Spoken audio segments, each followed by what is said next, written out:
Yeah. Yeah. Yeah. Yeah. Yeah. Yeah. Yeah. Yeah. Yeah. Malema going to jail, homie. Malema's going to jail, homie. I'm all suited up for this. I'm all suited up for this. Eyes like a laser, strike like Joe Frazier. Strike me if you can, I hit like a laser. You don't need me, you need more paper. I got no time for no favors. If you owe me, better paper. Better pay up. Damn. I'm even literally losing lines in my freestyle because of how I'm excited I am for this. Genuinely. Chat, are we live? We live, chat? Are we live, chat? Tell me if we live. Is this session a final one? Been watching ad hoc, so a bit behind with the saga. So Lynn Horn, this is actually very interesting. So it's actually not a live, like this is not the last one because this is a pre-sentencing. I know, I've also never heard of that in my entire life. It is a pre-sentencing. A pre-sentencing is when somebody is going to get into the courtroom, have an entire biography read about them, the do's and don'ts. It's basically the day for the criminal to sit there with their lawyer so that the lawyer can explain to the judge why the person is so good and why he shouldn't get the harsh sentence the judge is thinking of giving him. No, King Jono, the sentence has not been passed. It has not been passed, unfortunately. I was just celebrating because I have what many South Africans don't. I have a positive mindset. So, of course, I'm not happy that the sentencing hasn't been done. In my opinion, they've taken way too long with the sentencing. It tells you about the incompetence of our justice system. We couldn't find someone guilty if our lives depended on it. We couldn't sentence. Look how long it took us to get Thabo Bester into jail. You think they're going to get Malema as soon as Friday, when everybody is getting paid on their paydays? Hold on. Don't sleep on those days. That's actually not what's happening. Today is a pre-sentencing, guys. Today, the sentencing might actually happen, right? It might, but we can't be sure. That's what I'm saying. It might happen. That's what pre-sentencing is all about. It's not like a sentencing. This is not O.J. Simpson vibes, right? I just want some correspondence from the chat. How am I? Like, how's the quality? Do I sound good? Can y'all hear me right? Can y'all see me right? Just want to stay updated with everybody. Because I can see by the looks of things, it's kind of going a little slower than I am. So if I do this, you know what I'm saying? It's like I'm moving frame by frame. Can somebody tell me how it is? How's the quality? I know we're live, but I just want to know how the quality is. Let's see how the quality is. How's the quality? Okay, I'm all good. Thank you, Italo Amor. Thank you. Shout out to Italo Amor 7637. Another one of the truth reporters. We out here with truth reporting. You know, that's what me and the team say. And shout out to the person who's helping regarding this live stream. So this actually isn't so easy. You know, there's always somebody behind the scenes doing the edits as I speak, doing the graphics in the background. Shout out to that person. And we will keep their privacy for obvious reasons. Obviously, this is a Julius Malema live stream. And we don't really want to name drop anybody because anybody who's name dropped in an anti-Malema live stream will be attacked like the last piece of bologna in a shopping center. So we just want to keep shout out to the Truth Report team behind the scenes. And everybody, if you have not liked this video, if you have not shared, you should subscribe. If you want to support any other work I do, go and subscribe to my channel. You might as well, while you're at it, go and buy me a coffee. And I'm seeing a lot of the comments here brewing. A lot of people asking me questions. I've got a lot to talk about here. You see, Ronnie says it's bumpy. It's not a good feed. You see, the sound is good, but the feed is not good. You see, this is what I was saying. So I'm moving you see, frame by frame. I need to deal with that. All right, I got to deal with that. But what I can do for now is I'll have to change the camera. Thanks for that, because we got to make sure like this is absolute quality. How much is the fine going to be? I have no idea how much the fine is going to be, sir. We'll be lucky if there'll be any fine, if there'll be anything he has to pay. I actually like the humor there. How much is the fine going to be? You're so dark. You're so negative-minded. You don't even think Malema's going to get a prison cell. You don't even think he's going to get any jail time. You just genuinely think they're going to give him a bunch of money to pay, and then he's going to pay it. And you're absolutely right by saying that. So here's what I'm going to do. Folks, I'm going to log off of this camera. I'm going to switch to the other one because this one is giving problems. I don't like it when I look bumpy. All right. I don't look as handsome as I should be. That's not fair. All right. It's not fair. How about now? We good? No, still bumpy. Still bumpy. Okay. Here's what I'm going to do. I'm going to log off this one and then I'm going to change cameras because this sucks. All right. I look bumpy as heck. I'm not as handsome as I usually am. And let me just do this real quick.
All right, chat. Are we live?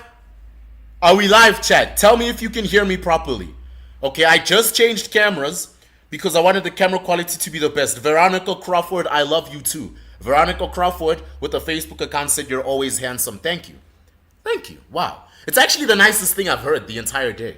So the entire day, everybody was calling me a piece of coconut and white chocolate and a piece of cow dung because I said AfriForum was the most patriotic group in South Africa because they were actually doing something about things. They're the ones who actually made this possible, right? Without the AfriForum, none of this would have happened. Without the AfriForum, most of the cases that we are busy celebrating wouldn't have happened in this country. So when I said AfriForum is perhaps the most patriotic institution within South Africa, I was treated like a piece of cow dung. And by the looks of things here, it looks like I'm not alone. I just saw Rob HERSOV's account. Looks like Rob, the big H, HERSOV is about to join, and I call him the Big H because, you know, he's like literally the dude who uploads the most on Truth Report. He's like, you think I'm a workhorse? I upload one video a day, bruv. There could be like 2 videos in one day, and both of them are from Rob HERSOV on the Truth Report. Shout out to you, Rob HERSOV. We love you, brother. But back to my point. This morning, I said, Kali Kriel Cali Creel, the CEO of AfriForum, posted me on Twitter, and I went viral. And he posted me on Twitter. I'll tell you why. He posted me on Twitter because I said AfriForum is perhaps the most patriotic group in South Africa because they're actually doing something about things. They're actually making justice for our people. They're actually doing something about all the injustices you, me, and everybody else has been facing in this country. And I was called a piece of white chocolate. I was told I don't like black people. I was told I only want Malema in jail for views. And bada bing, bada boom. Look, here we are now. So, thank you. You know, I actually love that compliment. All right, Robin Morrison says, now I have sound. That's good. That's good. I can also see I'm moving better. I can also see my camera quality is better. My audio's better. Perfect. Clayton Lowe says, ignore the haters. They're all bots and sheep. I agree with you 50%, Clayton Lowe. They are bots. They're not sheep. If they were sheep, they'd actually be good people. They're wolves. They're wolves in sheep's clothing. I hate that statement where they say like, people follow the leader like sheep. You're not sheep. If you were a sheep, you'd be pure and innocent, and you'd be influenced by the right influences or the right pieces of influence or the right sources of influence, and you'd actually be doing something good for yourself. But when you start calling yourself a sheep, and then you start calling the SAMA SAMBIT a piece of cow dung just because he called AfriForum the most patriotic group in South Africa, then sir, you are not a sheep. You're nothing but a wolf in sheep's clothing. All right? Sheep are more innocent than you are. Don't put some disrespect into sheep's name now. All right? Do not compare sheep to the absolute level of atrocity these people are. And by the looks of things, I'm joined here by the Big H. He's as blonde as ever. He looks like he just came out of the shower. He's wearing the black shirt I was wearing earlier. What's good, man?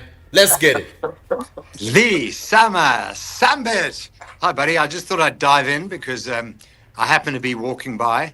What's going on? Yeah. Is Juju going down? Yeah, so that's literally what everybody has been asking me. You know, since I began the stream, the reason why everyone's asking this is because I started dancing in the beginning. So I was dancing and I was rapping and everyone was like, all right, this has to be good news. Malema's Were you either firing in prison guns? or he had Were to you pay firing something. guns in the air? Did you fire your gun in the air? So my gun's right here. It's right here and I was firing it in the air. I fired it about 40 times, so that's 10 more times than Malema did in his rally.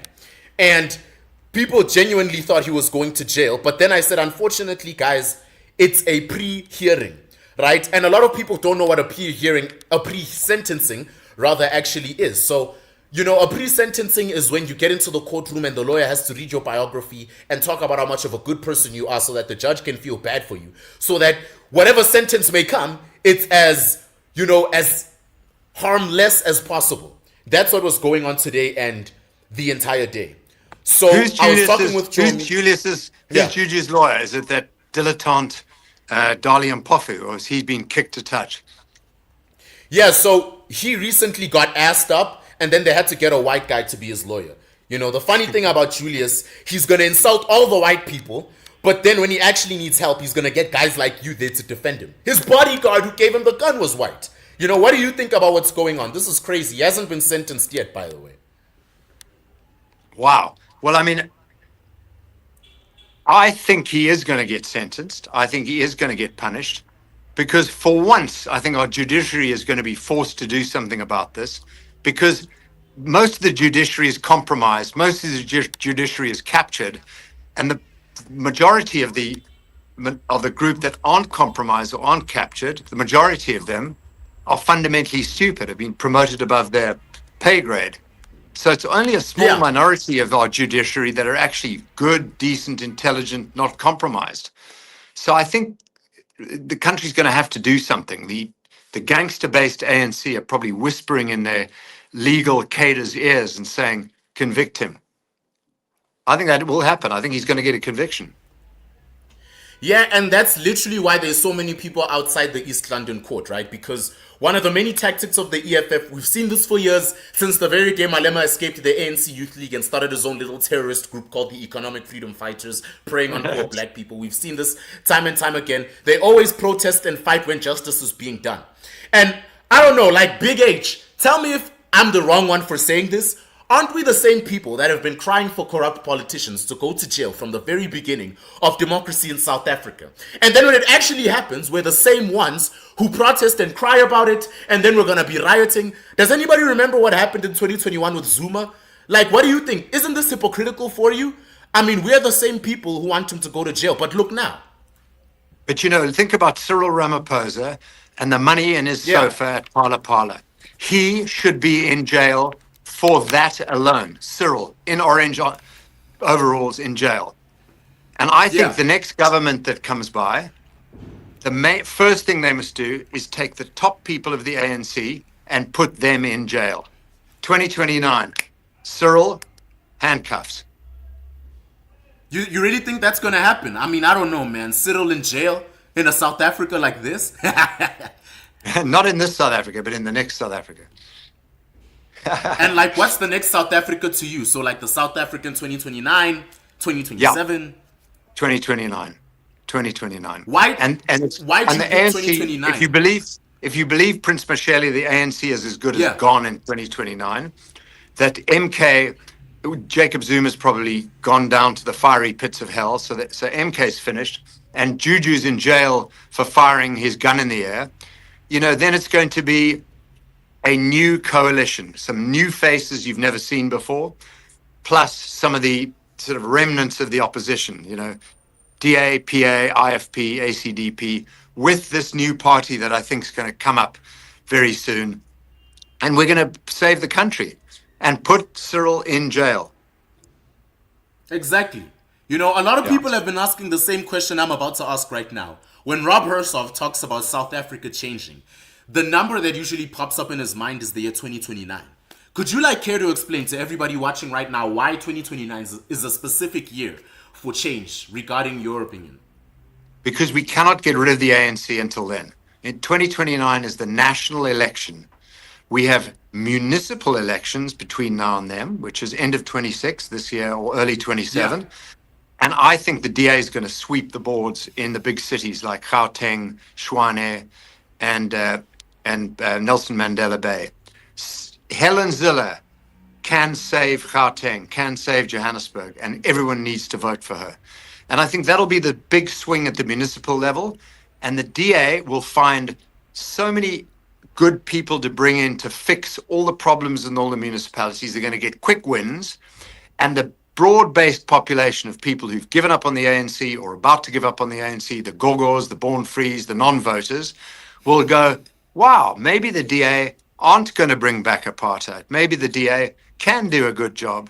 And Gogo Helen is going to show the way. And I think in 2029, the ANC will be down to between 10 and 15%. MK and EFF will be gone. And a new leadership governance will come to South Africa in the national elections in 2029, when everyone needs to register and vote out the ANC. It's our last chance to save this country. But we got to survive till then. On that note, Summer, I love you. I got to jump. I just dived in. All right. Demon grenade, gave you a hug. Love what you're doing. Love the pillow. Hugging right back to you. Love you soon, too, buddy. brother. Hugging right Love you, back. man. Take care. All right, let's get Malema to jail, guys. You heard it from the Big H himself, one of the founding fathers of the Truth Report. Let's get Malema to jail, and in 2029, everything is going to change. Whether you like it or not, whether you are black, white, colored, Indian, green, yellow, red, yellow, blue, indigo, violet, whatever color of skin you are, 2029, South Africa is going to change. Whether you're in the good side or you're in the bad side, it's up to you. And one of the ways South Africa is going to change is if the corrupt crony you see right there, Julius Malema, can go to jail. So by the looks of things, it looks like it's streaming live right now. Because the last time I streamed with Joe Emilio, they said they went for recess. But by the looks of things, they look like they're back. And I agree with the people saying orange is the new red. It is. Because I hear, okay, it's not really orange, but yeah. Golden yellow is the new red. Not orange, golden yellow. All right? That's what everybody has to wear as a red beret from now on. All right? If you love the Truth Report and if you love the SAMA family and the movement, you gotta have something that's orange. Whether it's a cap, a piece of your underwear, or whatever it is. All right? Even a toothpick. Golden yellow, I guess. By the looks of things, it says Malema back to court for pre-sentencing. You see, that's what I was saying. So for those of you who are busy saying, yeah, Malema's gonna not be sentenced today, he's gonna be sentenced tomorrow. You're right and you're wrong. You're right and you're wrong. Remember, guys, South Africa's justice system works in a certain way. If you came specifically for a pre-sentencing, like what Malema has here. You cannot expect your criminal ass to be sentenced that specific day. I honestly don't understand why so many people were excited about Malema's sentencing. It wasn't a sentencing, it was a pre-sentencing. South African governments do this because they have to find a way to make an excuse about not sentencing Malema today. Because if they said sentencing, they knew you would ask about it and ask why hasn't he been sentenced today. So they had to find a way around it. They had to find a way to find a proper excuse for them to be lazy and utterly incompetent. So they said, how are we going to do this? I know, we're going to call it a pre-sentencing so that when no sentencing happens today, no one can accuse us of not doing any sentencing because we never promised a sentencing in the first place. That, ladies and gentlemen, is how governments shove their fists up your ass and how they keep lying to you. And by the way, if you haven't, there's a Truth Report poll here. All right, you got me. I've got terrible eyes over here. Old man sex. Discharging a firearm in public is... Oh my gosh, my eyes are terrible. Discharging a firearm in public is punishable for up to 15 years in jail, right? So will Julius Malema be prosecuted? If you haven't voted on the website, you should do so right now. Put your money where your mouth is. If you actually think Malema will be convicted, and well, he has been convicted. If you think Malema will be sentenced, vote in the website. Go to the Truth Report website. Put your money where your mouth is. You don't even have to pay for this, so lucky you. And just cast your vote in there. Cast your vote. When you get into the Truth Report website, read our articles, see the other contributors, see other videos I have made on Julius Malema. In case you missed it, I made a video yesterday talking about Malema's sentencing and so forth. And I remember saying I actually predict Malema won't be sentenced at all. And I'll tell you why. In South Africa, Malema is not an average citizen. First of all right, let's take out South Africa. Malema is not an average citizen. In any part of the world, a high-ranking government official is more important, rather 100 times more important than the average citizen. If a Joe Schmo in jail faster than he could say oops. If Malema, Julius Malema, everybody's favorite politician, shoots a gun in the air, it's going to take about 8 years for them to actually say he's guilty. And we're lucky by them saying he's guilty because sometimes they say he's not guilty. That's just how powerful he is. He's capable of making such a connectioned result. But to show that there is a glimmer of hope in the South African justice system, he's actually been found guilty. Now that he's been found guilty, it's taken another few weeks to actually have his sentencing. And surprise, surprise, it's a pre-sentencing at the very last minute before the actual sentencing is heard. Why? Because they realized that if you're Julius Malema, things are actually easier for you. So everyone is saying, yeah, the minimum sentence is 15 years. Yes, it is. It is, but then again, you're not Julius Malema. If it was you in there, the minimum would be 15 years because nobody gives a fuck about you. But if it was Malema in there, which it is, unfortunately, a lot of people are under his payroll. So a lot of people are going to be trying to impress him, including the president himself. If you don't believe me, look at the Oval Office meeting between Trump and Ramaphosa. Trump literally asked on Ramaphosa, and Ramaphosa defended Malema through thick and thin. These two are supposed to be mortal enemies, challenging each other to mortal combat in the midst of a desert. But he was defending Malema like a partner in crime, which means he also likes to kill the poor child and he didn't see anything wrong with it. So if you have high-ranking politicians protecting each other like that, how on earth do you expect someone like Julius Malema to go to jail? I'm not saying it's not possible. Don't mix my words here because somebody is going to clip this, post it on Twitter, I'm going to go viral, and then everybody's going to say Sama's negative because he didn't think Malema could go to jail. No, I didn't say that. What I said is I wouldn't be surprised if he didn't because he's Julius Malema. Okay? Thomas Mudisa says, I don't think he's going to jail. Love him or hate him. Look, Thomas, a part of me agrees with you because a part of me always prepares for the worst. Part of the reason why I'm such a successful content creator is because I always prepare for the worst. You want to be a successful businessman, prepare for the worst so that you're ready for the best. So here I am preparing for the worst. I'm actually expecting them to say Malema's not guilty. I mean, no, wait. I'm actually expecting them to not take Malema to jail. So he's already been found guilty. Sorry about that.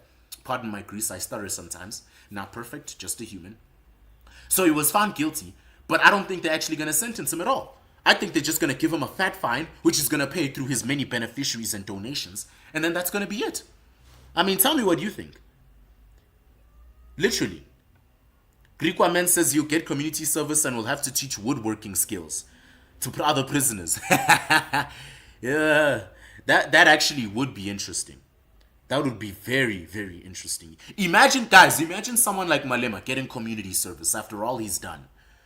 So he's been a complete asshole for this amount of time. He's been singing about killing white people. He's been advocating for the killing of farmers and Boers.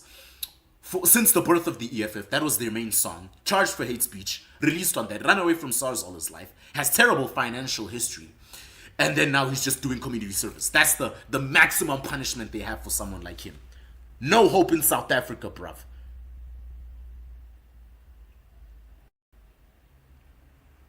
Moleko Motaung says, not only your eyes, but your mind is terrible. Yeah, it's terrible enough to tell you to get the heck out of here. Get out of here. We hate Malema over here. You're in the wrong room, buddy. Get out. Truth Report hates Malema. We hate people who are black supremacists. We want equality for all our citizens. And as a black South African man, I can tell you to get out. You want someone to meat ride and suckle on Malema's bosom? They're having a live stream in the EFF YouTube channel. Go do it over there. Q8 Lima says it's now for him to go to jail and not getting a fine to pay. There'll be so many of his criminal friends who paid for him. Exactly. Exactly. It's literally what I said a few seconds ago. And that's actually what they're going to do with him. So the reason why they're taking so much time is because bribes are being done and they're discussing how they're going to get him a fine instead of an actual prison sentence. And then they're going to give him this fine. Let's say it's like 3 million rand. I'm exaggerating. It's never going to be that much. It's probably going to be like 500,000 rand. Malema's friends are going to pay for it. Not that Malema can't. He's got a lot of dodgy sources. He can pay for it like this.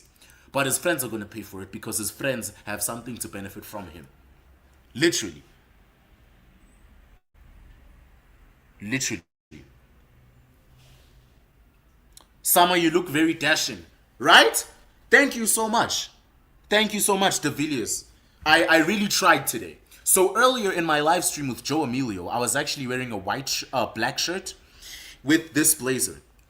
If any of you were there for earliest live stream, I know Greekwoman was there.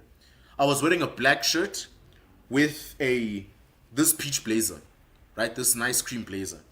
Because I had just lost someone very important to me, so I was mourning them in my own way. I wasn't able to attend the funeral because I had to help around with the Truth Report live stream. And then I said, you know what, now let me wear the nice suit, right? Nice suit. Dion van der Westhuizen says, I love your passion, but don't waste energy on hate. It can drain you. Love your show. Thank you so much, man. I needed to hear that. Yeah, unfortunately, my man, in the world of today, no matter how good you are, people will always find a reason to hate you. Jesus Christ himself was hated, and he didn't do anything wrong. He was literally just founding the Catholic Church. So, if he could be hated, then who the hell am I? Right? I'm just a 19-year-old kid who makes YouTube videos that he believes are good for South Africa. I do. I believe the videos I make a video, and then a little kid watches me somewhere out there, watches me say, don't judge that child because he's white. I genuinely believe that I'm doing a good thing. And as long as I believe that, I will continue doing it. By the looks of things, I think they're saying stuff again. I think they're live streaming. So if we can just unmute that, and let's watch what's going on over there.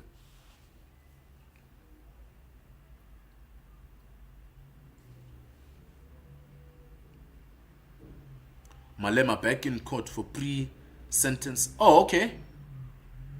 Are they live again or are they not live? Wait, let me check.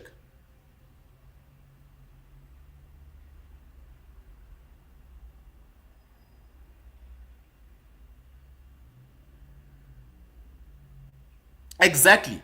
Greekwoman said something very clever there. Outside the court, they keep comparing him to Martin Luther King and Malcolm X. Wait, what?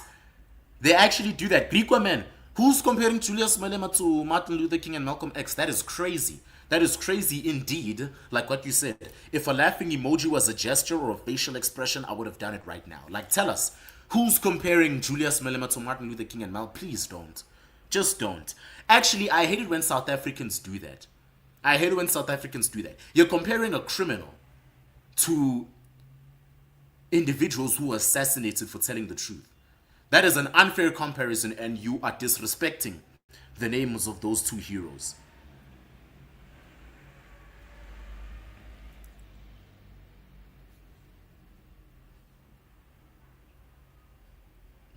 I don't know why this thing is not unmuting, because it looks like it's live. It looks like it's live. Let me just update these folks real quick. I know I can't hear what's being said on the stream, which means you can't hear what's being said on the stream. So we gotta fix that.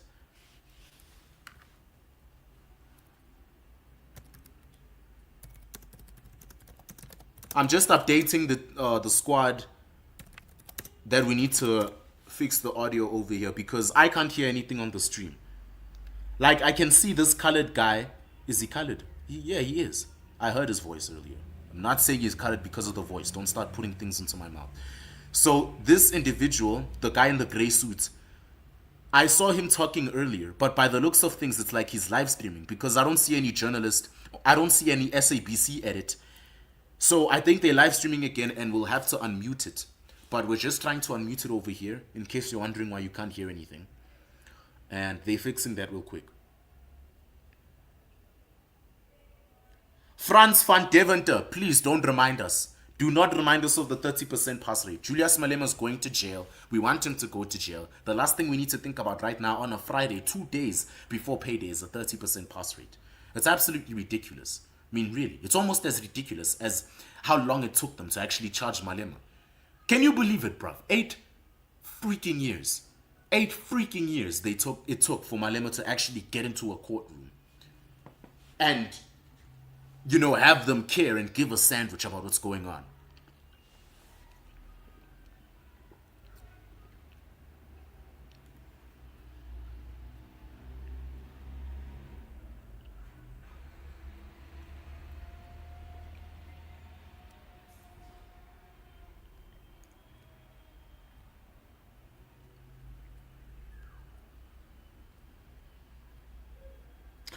Alta2715 says Malema thought he's above the law with the thinking emoji. I've said this time and time again. If you have a corrupt elite club like Julius Malema, Cyril Ramaphosa, Paul Mashatile, Ace Magashule, Gwede Mantashe, who benefit time and time again from BEE and have zero consequence for any of the crimes they commit and are always told they're right by their followers, then what do you think is going to happen? What is the end result for you? And I'm asking all of you, what do you think is the end result? If you had a child and you told that child he was always right, you never reprimanded that child, you never disciplined that child, you gave that child everything he wanted because he asked for it, what is the end result? You'll get a spoiled brat who thinks he's untouchable. That's literally who Julius Malema is. He's one of the egomaniacs who are unfortunately part of government who just genuinely think they're untouchable. He thinks he's too good for this. Where Malema is sitting right now, he genuinely believes he's better than all of us. He believes he's bigger than the system. He believes he's bigger than South Africa as a whole, which is why he's promoting the open borders policy. He just genuinely believes he doesn't deserve to go to jail because he's this unsung hero who everybody has to fight for. People like Julius Malema are the people that piss me off the most because they are the people who've made so much money in the most dodgy ways possible, who genuinely believe that they are above the law and that they are untouchable. That's the strangest thing. People like Malema genuinely believe that they are untouchable. They genuinely believe you can't do anything to them, you can't do anything about what they've done, and there's nothing you can say to them regarding the sins they've done. It's absolutely crazy. Absolutely crazy. Ich Van Tonde said another 8 years and he'll completely be deflated with his current slow puncture. He'll face the true judge that won't take years. Dude, I hope you're right. I hope you're right. Look, I love the person who found him guilty. I love that Afrikaans woman judge. She doesn't take nonsense. When they tried to change the verdict and they tried to bribe her and all of that, she declined all of that. All of that. And don't say, Sama, how do you know they tried to bribe her? You know they tried to bribe her. Don't try and BS me. And she didn't take any of it. She didn't take any of it. It wasn't the nonsense Zondo commission you saw. It wasn't the nonsense state capture commission you saw. Not the nonsense Matlanga commission you saw where people talk all day and then nothing happens. Right? I mean, Kat Matlala's in a C-Max prison, but that's as far as it goes. He's literally the only person in jail. And they knew that by taking him to jail, you'd forget about the entire thing. Because there's even bigger criminals in this country, unfortunately. Like, hopefully, Ich Van Tonde, I hope you're wrong, brother. I hope you're wrong. Hopefully he gets to jail a little earlier than usual. Unfortunately, that's the country we live in, guys. You can't expect to be depressed and sad and in despair knowing that people like Malema are, being freed and being found not guilty. I mean, you can't be depressed, because if you were depressed, you'd have killed yourself by now. It's suicidal. Because you must acknowledge the fact that you live in a country where politicians can do whatever the heck they want and they won't get reprimanded for it because they genuinely think they're above the law. The first step to solving a problem is believing that there is a problem, and by acknowledging that there is a problem at first. Acknowledge the fact that there's a problem. So if you want to be a happy South African, acknowledge the fact that you live in South Africa, especially a South Africa where politicians can do whatever the heck they want and nothing can be done to them about it. He's untouchable. He's actually untouchable. For a period of time, Malema was actually untouchable. There was a time it was seen as impossible for Malema to actually go to a jail cell. Impossible.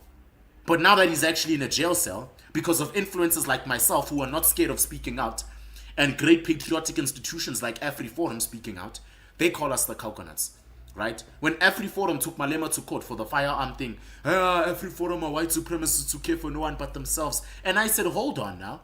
Malema did a crime, and shooting a gun in the air is never funny, it's never inconvenient, but some it was for a celebration, don't you understand? No, it wasn't for a celebration, it wasn't funny, and no, I don't understand, because shooting a gun in the air is not necessary. It is never necessary, it is never an excuse, it is never funny, no matter who it happens to, no matter where it happens, or why it happened.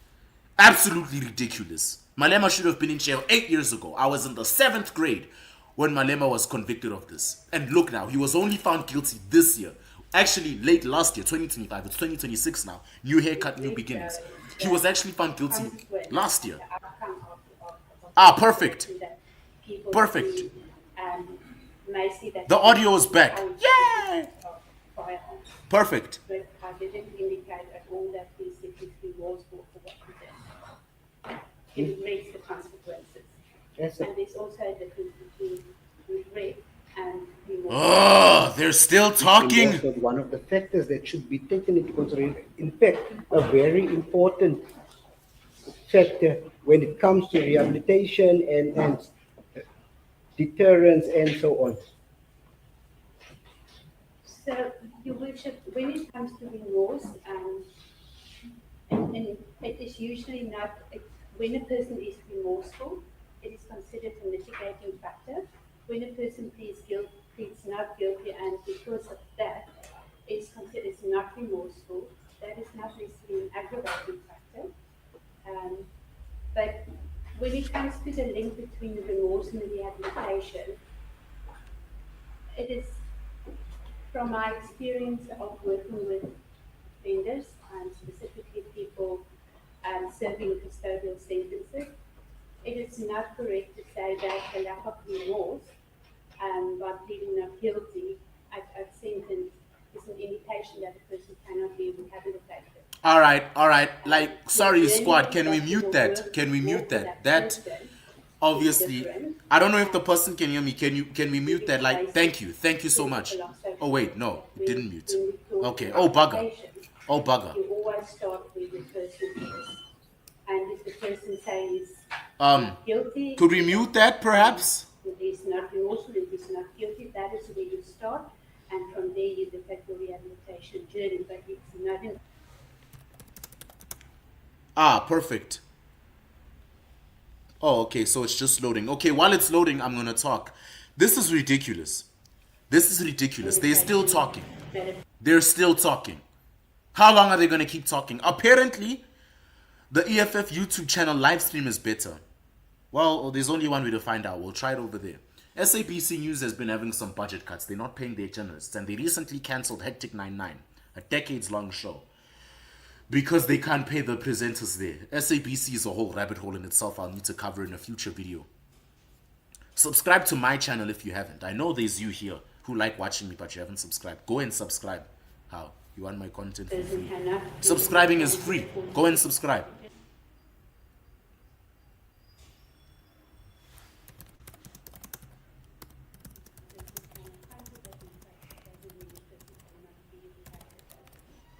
He said he was embarrassed because he and Mr. Pest were so close. She really liked him, apart from the other security guards. That's why he felt so embarrassed. That's the reason why he said he didn't want to admit to that. Correct.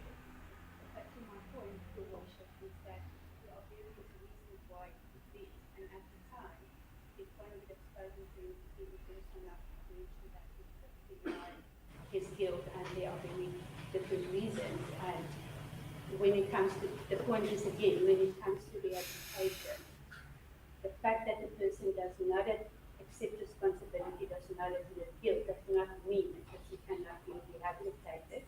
Although in the matter of this accused, I've indicated that rehabilitation wouldn't be a primary focus In this case, in this case. in this case, the accused was caught. You looked at that videos, you saw it, yet he's still denying it. Correct. Correct, Your Worship. So from what you've seen, those shots were indeed fired. He's still denying it. That is correct. I The think brave it's Julius, the denied goat Malema, still denying it.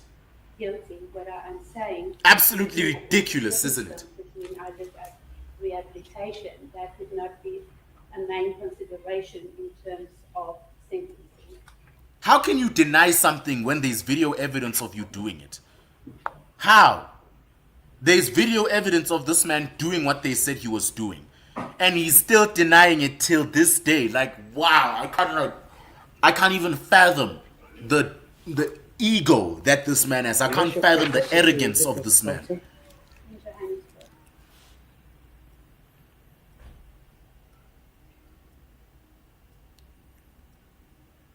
There was literally video evidence. And you heard the You guy. have with the accused prior to you.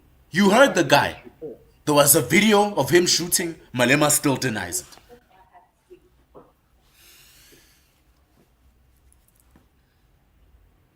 Where did these consultations took place? The first consultation was at the office. Arranged Yo. a consultation at my office. The second consultation was at the offices of the EFF, and the third consultation was at his home in Polokwane. The first consultation, how long did that take? It was probably about an hour and a half.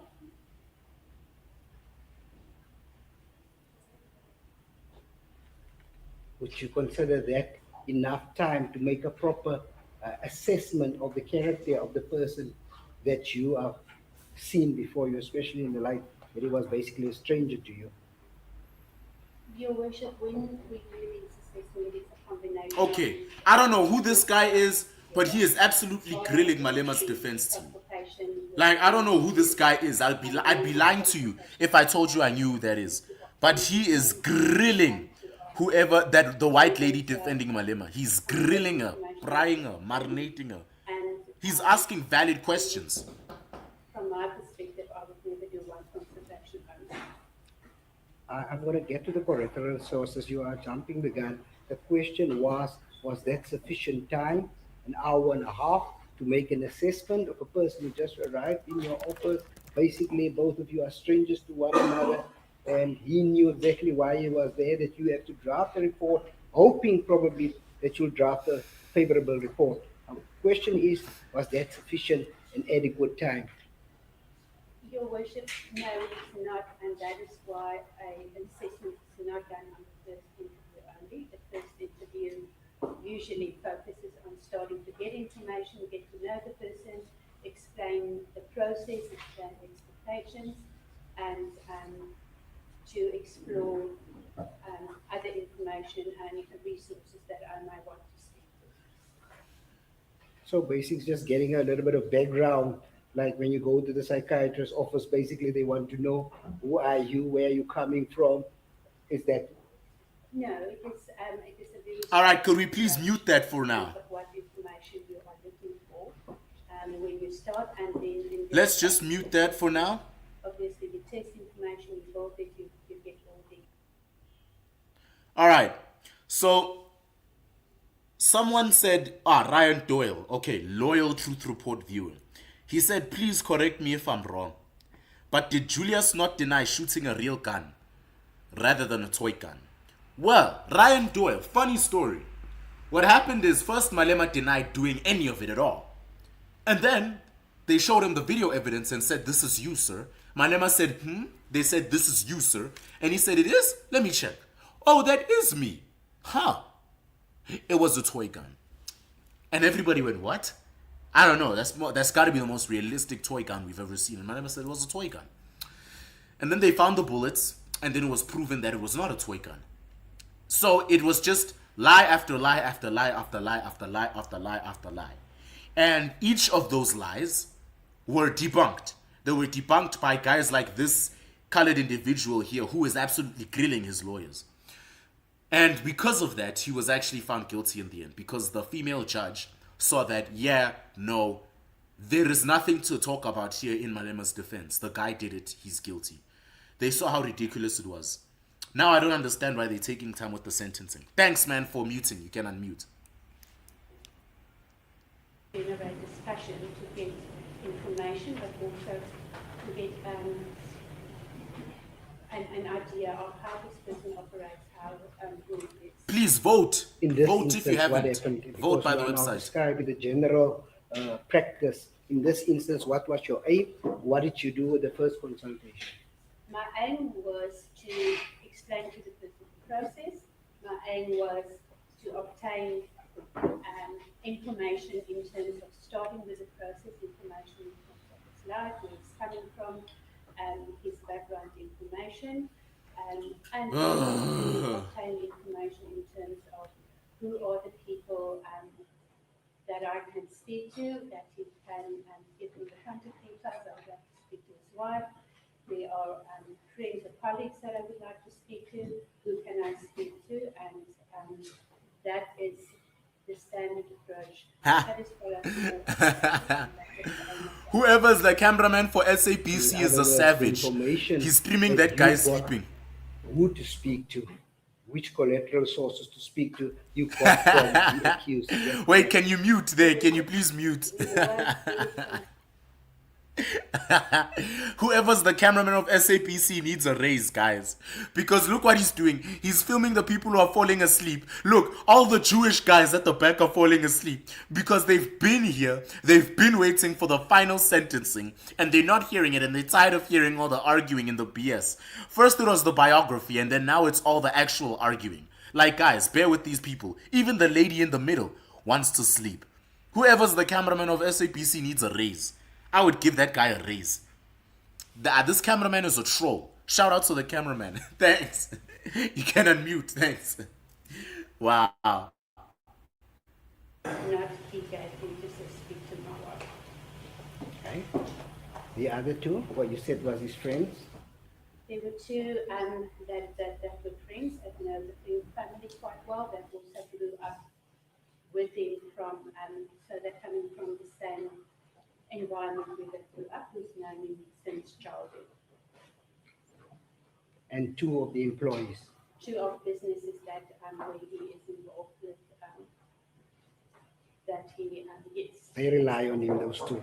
Those two people actually I met with my visit to Botswana. He didn't give me the names, but because I met him, I also used the opportunity to have a discussion with him to obtain information, to check information, and to verify some of my information. So, no, the names didn't actually come directly from me.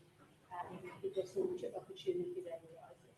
Yes, but they are employed basically for him or by him, right? They work with the businesses, yes. Yes.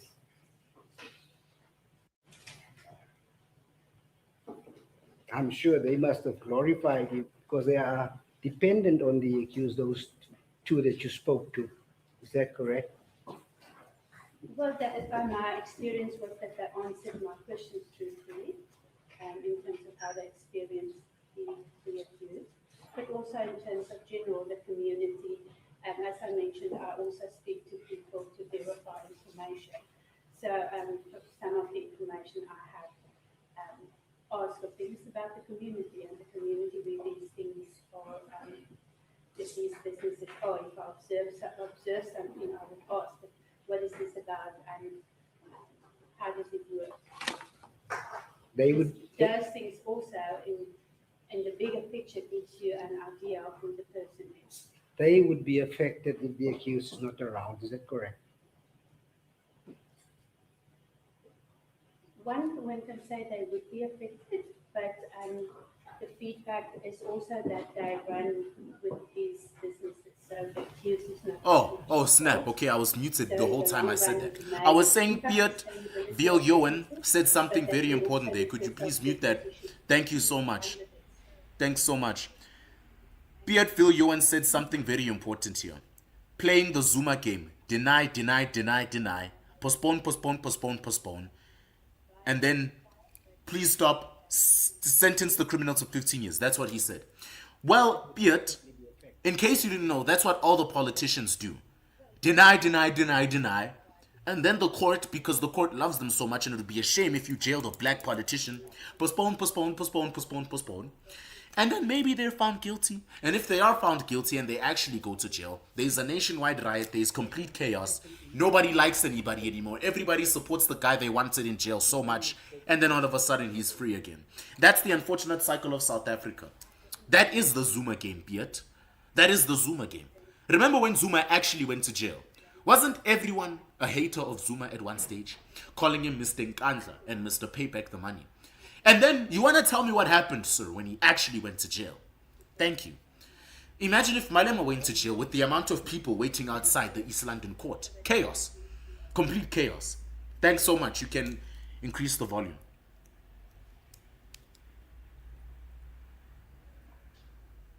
The last one, how long did you spend with the accused?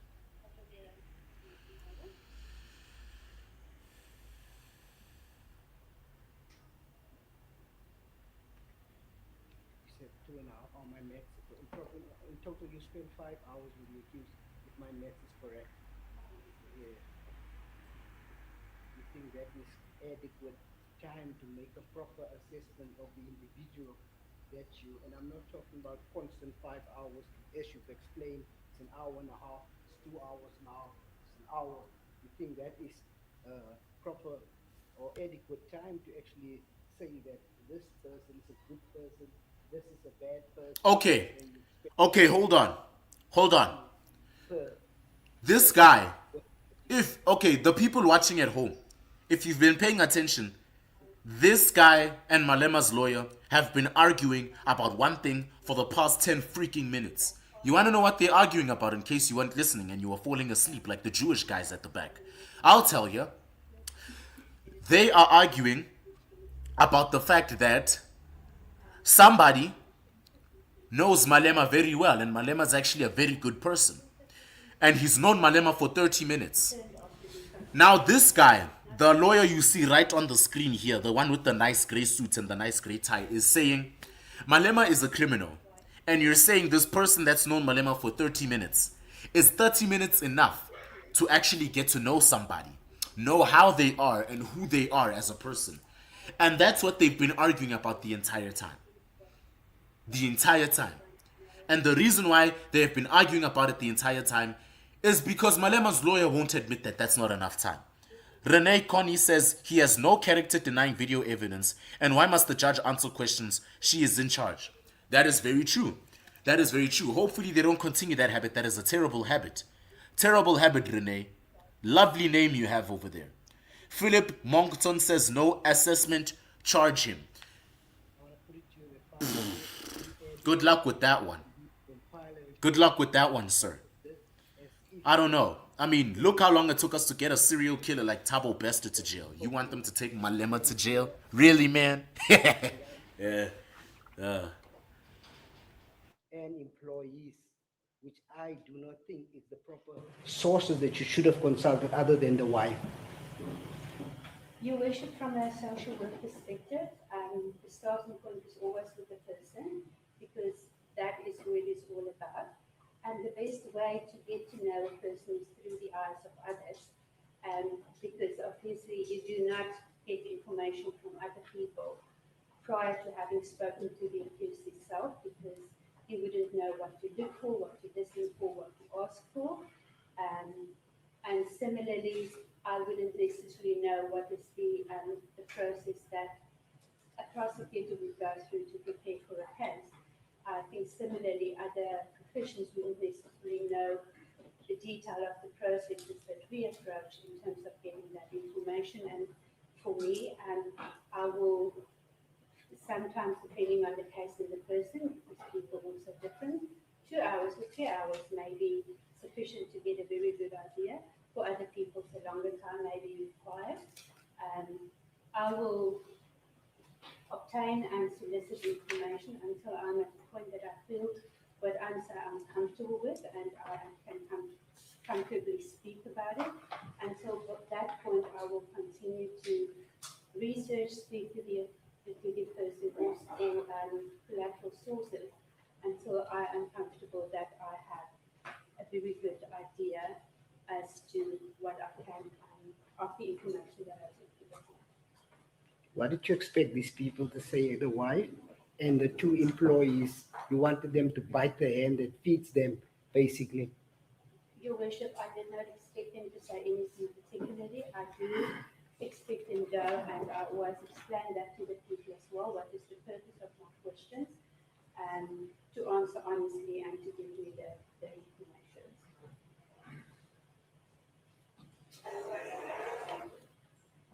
I'm about to finish. You also referenced the issue about the cross-examination. I'm not sure what was your specific wording regarding his cross-examination, how he conducted himself during. I didn't get to understand what you meant by that. So, Your Worship, what I have indicated that when it comes to the accused's motivation, the things that drive his behavior is a need to be right, to make a difference, and to protect people. So when he sees wrong behavior, he will address it, and he wouldn't hesitate to do that. And I think there are ample of examples.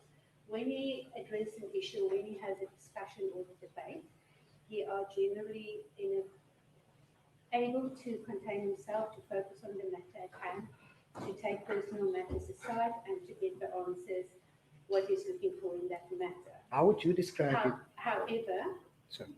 and that is my description. However, when it comes to certain matters that links to what he sees as right or wrong, if he sees it to be wrong, if it's a matter that he is very passionate about, respects the dignity of people and those type of things, and people touches on that where he sees it wrong, his behavior may be different, and people will see that as, and that is what I was explaining to say. He will address it as the issue.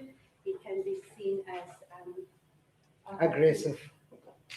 Is that the word you're looking for? No, it's for people may see it as aggressive. It's not necessarily aggressive. It is you will see frustration. I just need to get the exact wording, but you will receive a reaction and he will act out. And that is what I mentioned, and that was what also was observed on the cross-examination, and it was also observed when he addressed the people after the conviction. He would make remarks that would either try to address what he perceived wrong at the time, and he would react to that, or you would pick up the frustration. Ms. Thompson, I want to put it to you, you're playing with words in a fancy way. The accused, do you perceive him as rude after watching all that? Aggressive? Bit of a bully? It's irritation and frustration that was coming through, and sometimes self-righteousness where he feels that he's right and it's his point and he's the one that's right. That's your fancy way of describing it. That is how I perceive him, and also how I've experienced him. Lastly, I just want to go to your report. I just need to see where it is where you describe how the accused does not like noise and so on. He brings noise wherever he is. So what do you say about that? Your Worship, I didn't say he doesn't like noise. I said he's sensitive to it. So if the noise gets too much, he will afterwards have to have a period where you just quiet down, do the things that he does to just quiet down. So he will not be the person that you will see that is surrounded by noise in a noisy space all the time. He will, he needs some quiet time as well. And you didn't say that he's noisy. You did mention he was bringing noise. I'm not sure what that means. Bill himself is noisy. Would you not agree with me? When he does do what you said, just describe at the speeches, you said outside after the appearances, and When I say noise, it is noise in the environment we live. I completely agree with all of you saying that lawyer must be fired because she's giving the most ridiculous excuses you have ever heard since the time of them saying penguins could fly. That is a BS excuse. Malema is noisy and everybody knows he is noisy. And it's a lot of noise. He manages in ways. Oh my gosh, this is taking so long. Malema is noisy. Everybody knows he's noisy. He is even noisier than the people who were rioting while Zuma was in jail. These two, this is what I was saying. The first half an hour, they were arguing on one question, on whether it takes 30 minutes to get to know somebody. That's literally what they were arguing on. And then now, they're spending another half an hour arguing about whether Malema is noisy or not. That white lawyer who is hired by him has been paid a fat chunk of change, and she's doing whatever she can in her power to make Malema sound like some saint so that he doesn't go to jail.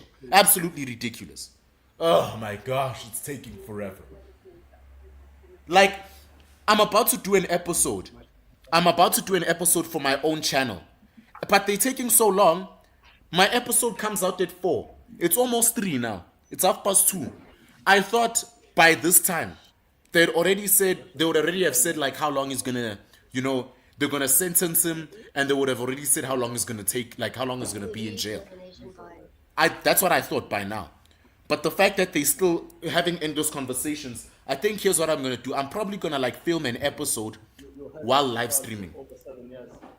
It's day number 1 to me, and only 4 hours. So I still have a lot of catching up to do. The accused instructed me to acknowledge the members of parliament from different political parties, the traditional leaders, the religious leaders. It's helpful to always bring a junior along into a case.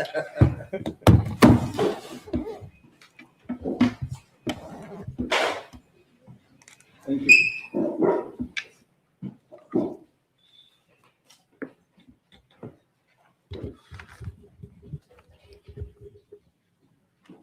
The students and the general members of the EFF and members of the public who are present in court.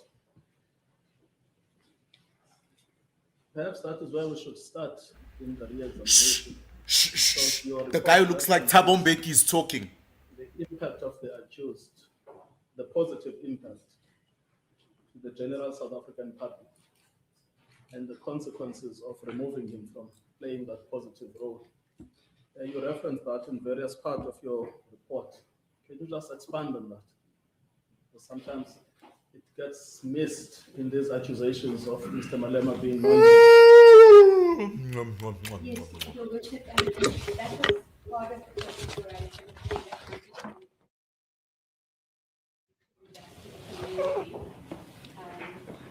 Apart from serving in Parliament was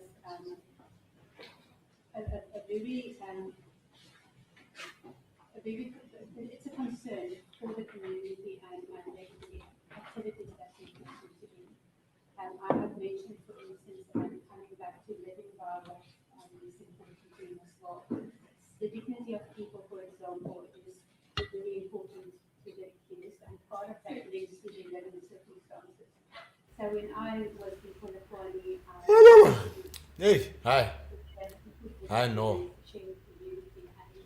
This is the longest sentencing ever. And when I asked about the reasons for that, it is because it's one of the things that we important to the accused. It is the need that was there for supervision that is run, but the detail the one is paying attention to is, for instance, the time of the signature. That must be at 1500, considering that there may be kids going to school without having any food. Not all the schools in the community may have a food service. And if it's at 1500, they can either have an early lunch or a late dinner, early dinner or a late lunch. But at least I would have food to give him the strength to continue to work after school. Hey, yo, Renee is wild. Renee Cooney says, oh my word, any jail time will be up by the time he's sentenced. You're damn right. You're damn right. Like, somebody who's getting life in prison will be out by the time Malema's sentenced. You are genuinely right. Amo Kagiso Prince says, give him at least 12 years in jail time. Prince, my brother, you are dreaming. Malema, 12 years. Ha! 1 year is too bad for him. Good luck trying to get him 1 year in prison. 12 years. You're telling me 12 years later he's going to be out. I don't know if they'll allow that to happen.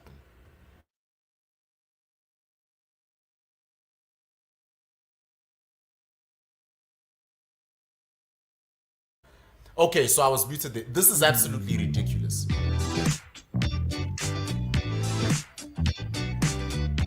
Can anybody else hear that? All right, that was just an ad. Okay, so again, everybody's saying, yeah, Sama, you're disturbing us. Oh, I was disturbing you when I was yawning during the sentence. Look, if you find genuine court hearings and sentences and sentence speeches and debates between two of the most boring lawyers in the world entertaining, then you need some help. You need some therapy. I genuinely don't understand how you find that fun. Let me guess, you also read some dark philosophy books that tell you about why women are trash, right? BS. Like, you literally said it. Renee took the words out of my mouth. They're taking longer to actually do the sentencing than how long his sentencing is probably going to be. If there will be any. You get what I'm saying? Like, at this point, it was first, he might get jail time. And then I thought to myself, maybe, maybe not. But now I think he's not going to get any jail time. I think he's just going to get a giant fine, and they're doing all those talking so that they actually act like they did something. Absolutely ridiculous. What?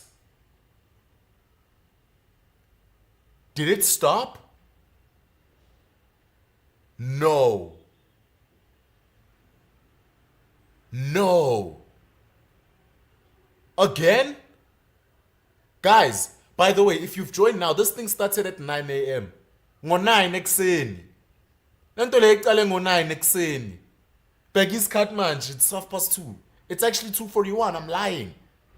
They've postponed it again.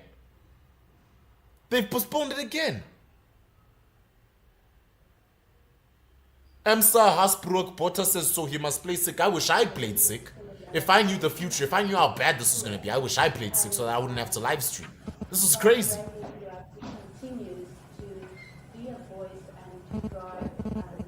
Okay, they're back. I think they're back.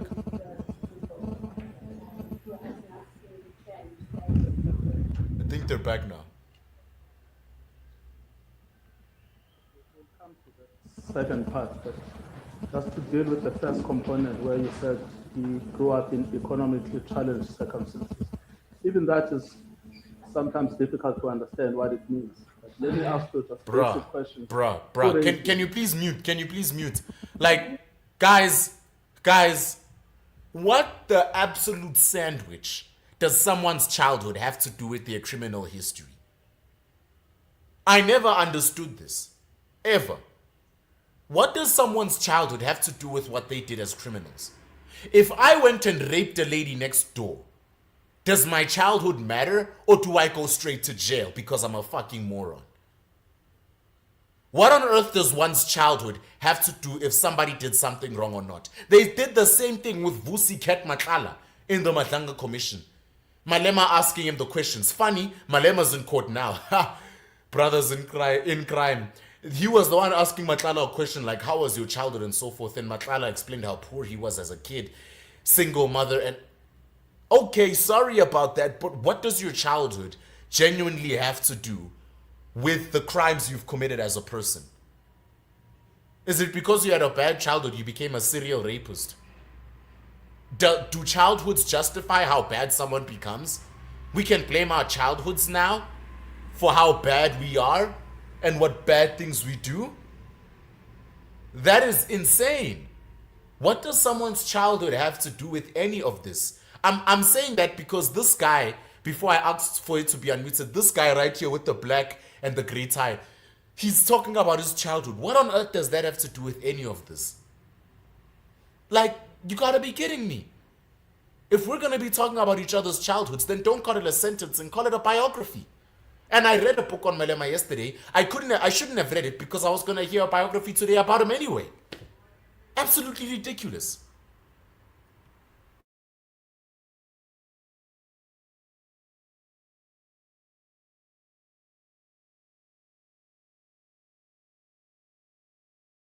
In which he was raised. That's true. Yes.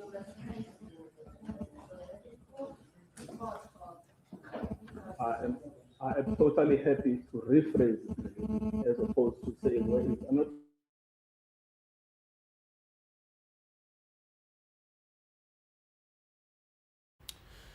I'm seeing here Kevin Hansen is asking me what podcast do you do so that we can listen to how interesting you are. I am the SAMA SAMBIT, so you can literally search me on YouTube. You'll find me there. The SAMA SAMBIT. You see how my name is over here? That's right. I'm not only on Truth Report.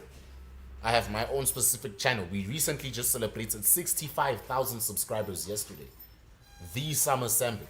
That's where I give the hottest takes. The absolute hottest. Guys, this court hearing is not finishing.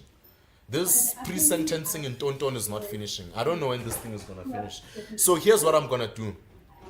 I'm going to film an episode during the live stream. That's literally what I'm going to do. So I'm just setting my phone up. I'm setting my phone up so that I can film the episode. His mother was a domestic worker, so the income was low, and some of the others had tried from time to time positions. Had a grandfather at his birth, he never knew the grandfather, he left the family, and he never knew his father, so he also grew up without a father figure.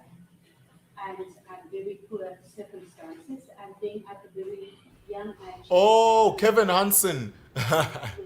Kevin Hansen, you are a savage.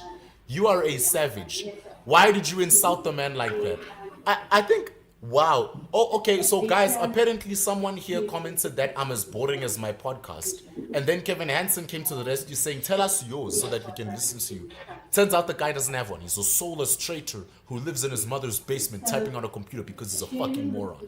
Fighting for the poor, things that and growing up as well, the community, that they focus on the community, both his mother and grandmother, despite the circumstances, had a strong focus on the community.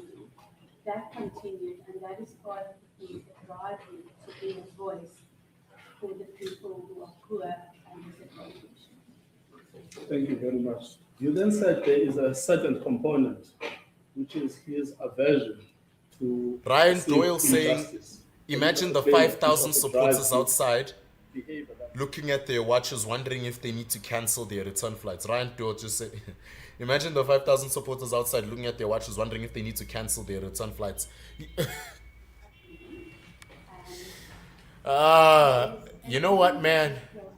You may actually have a point. I don't need to further elaborate on that. You're right. They actually will have to cancel their return flights if it takes any longer. And that drives a lot of things. And that is really to just get an understanding. I've also said in my report, this is used for coaching purposes to help people really understand where the behaviors and things come from. So it's really that link to make things wrong. And looking at his whole history, the exchanges he expected, the experience he's had, when it comes to injustice, he will see it as a wrong that will drive him to try and improve it. Thank you. And the allegation that he is a bully, how did you perceive it as a person who's actually studied his personality? So when people are out there, we can put different labels on the behavior in terms of whether it's bullying, whether it's aggressive. It also depends on how we perceive the information. So what people see and how they see it is different. They see the frustration, they see the irritation, they sometimes see the self-righteousness where he believes that he is right, although he might not be right. But that is what people see, and when they put labels on it to bullying, to aggressive, to how we want to explain it. But what is your own opinion as a person who studied his personality? So, in terms of my experience of the person in my work with him, I have, as I've mentioned in my report as well, I have experience with to be very approachable and forthcoming with information. There were no restrictions on what I could ask or not ask. If there was I didn't agree, he would tell me about that, and we would discuss it, but I've never experienced it like that. Which is different from the profile that people may see. But yes, the point is still that I've mentioned if you see specific justice or you perceive to be wrong, you will react, and it will be an emotional type of reaction that can be seen as the source of it may be frustration, that it can be seen as rude, or at least how people perceive it when he reacts. Then these two aspects, which is his concern for the poor that is informed by his upbringing, his aversion to injustice, how do you think they will play out in the sentencing, which is what these proceedings are about? Your Worship, I'm not sure I understand the question. Yes, but why are they relevant for her leadership to take into account in sentencing?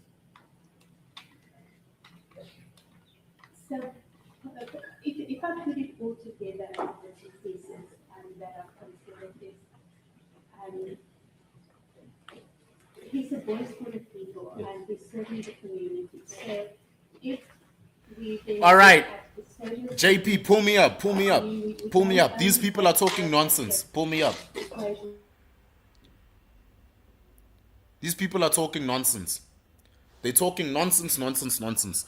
We went from how long is Malema going to stay in jail? Is Malema going to go to jail? We went from that all the way to let's talk about his childhood. Nonsense. Guys, here's what I'm going to do. It's almost 4 p.m. And for those of you who happen to be one of my 65,000 subscribers, 65.1 thousand subscribers precisely, you'll know that every day there is an episode at 4 p.m. So I don't want to run late. I'm a man of precision. I'm a man of my word. When I say there's going to be an episode, it's going to be an episode. So if I have to live stream while filming an episode, I'll do just that. And by the way, think of this as a very first behind the scenes experience of how a SAMA SAMBIT video is made. This will kill any of the critics who like to say I use a teleprompter. Watch this.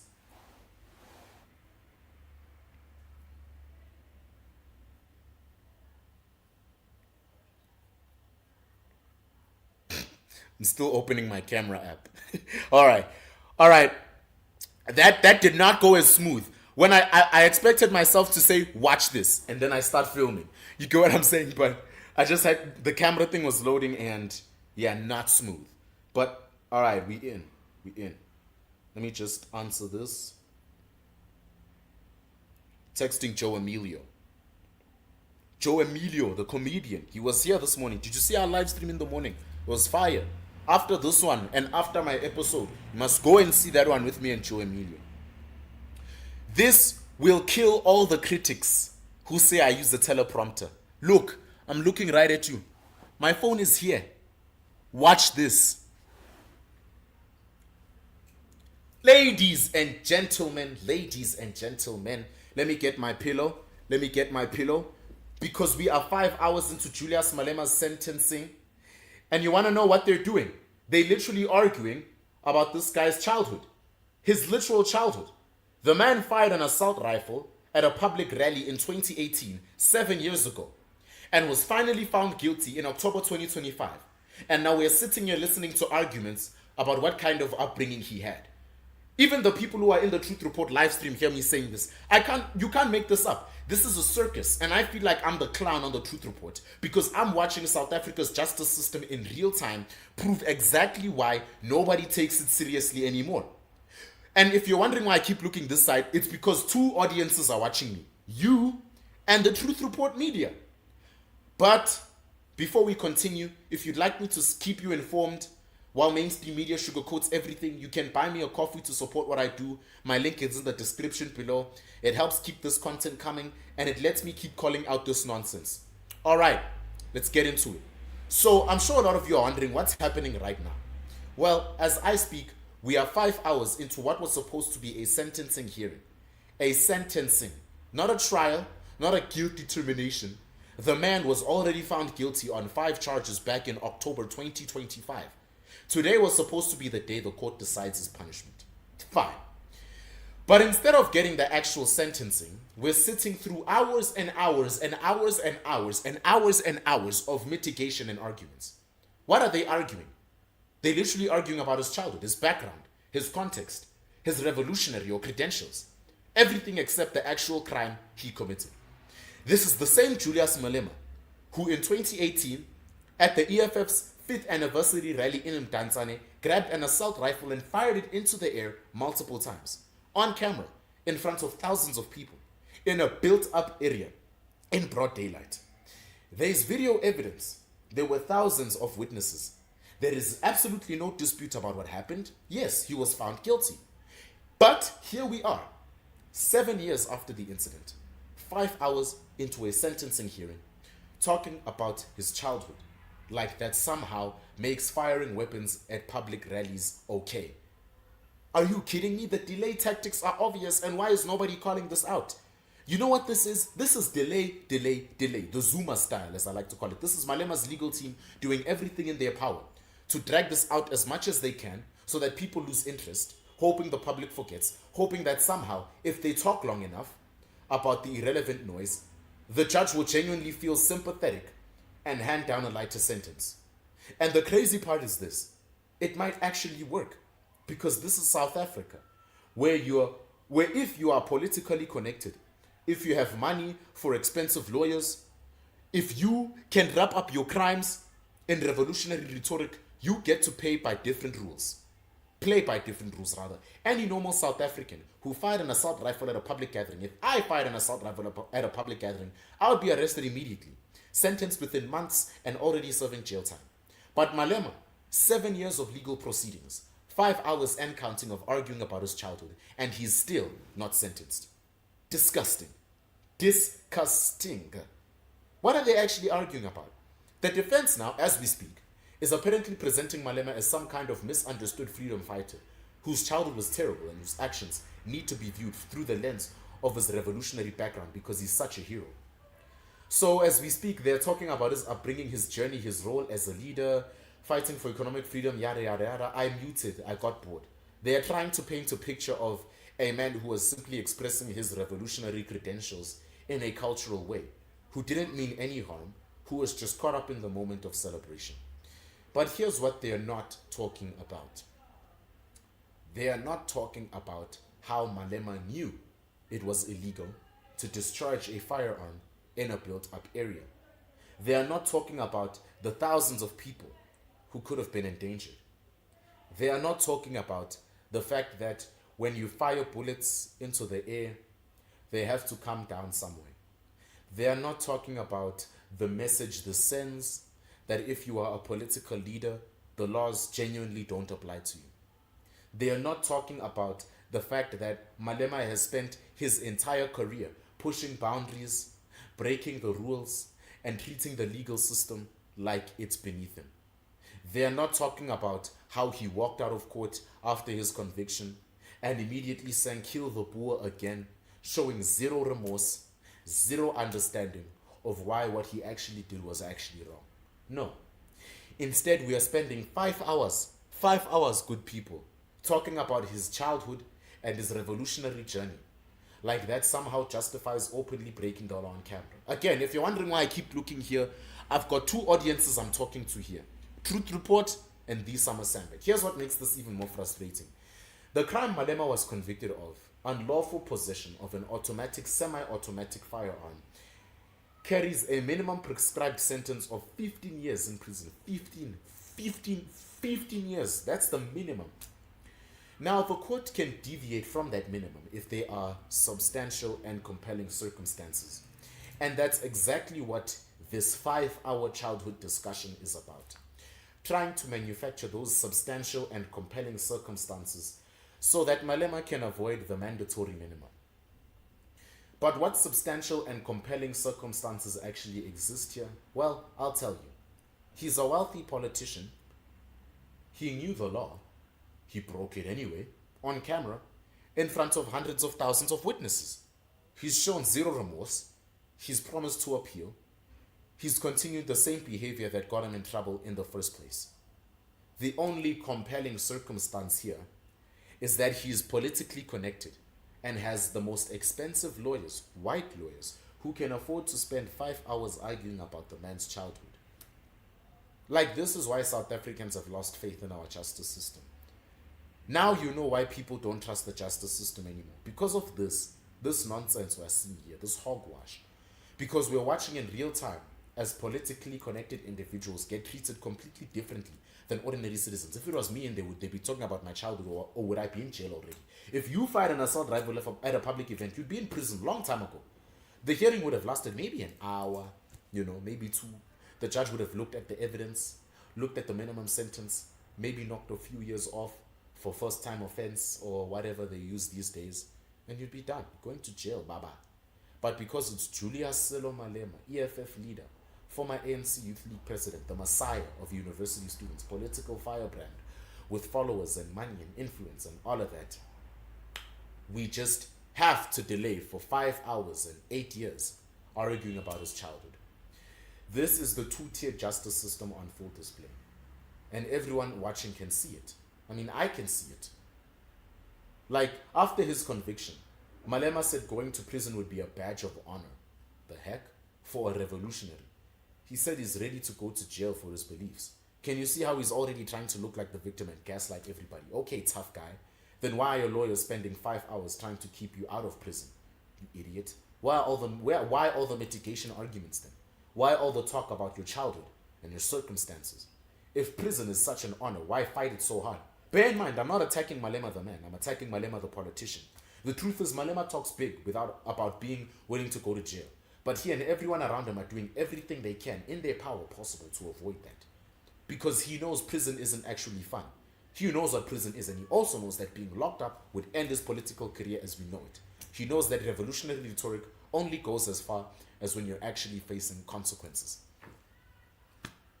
So instead of accepting his badge of honor, we get 5 hours of legal theatrics trying to manufacture sympathy for the man who doesn't deserve any as a politician.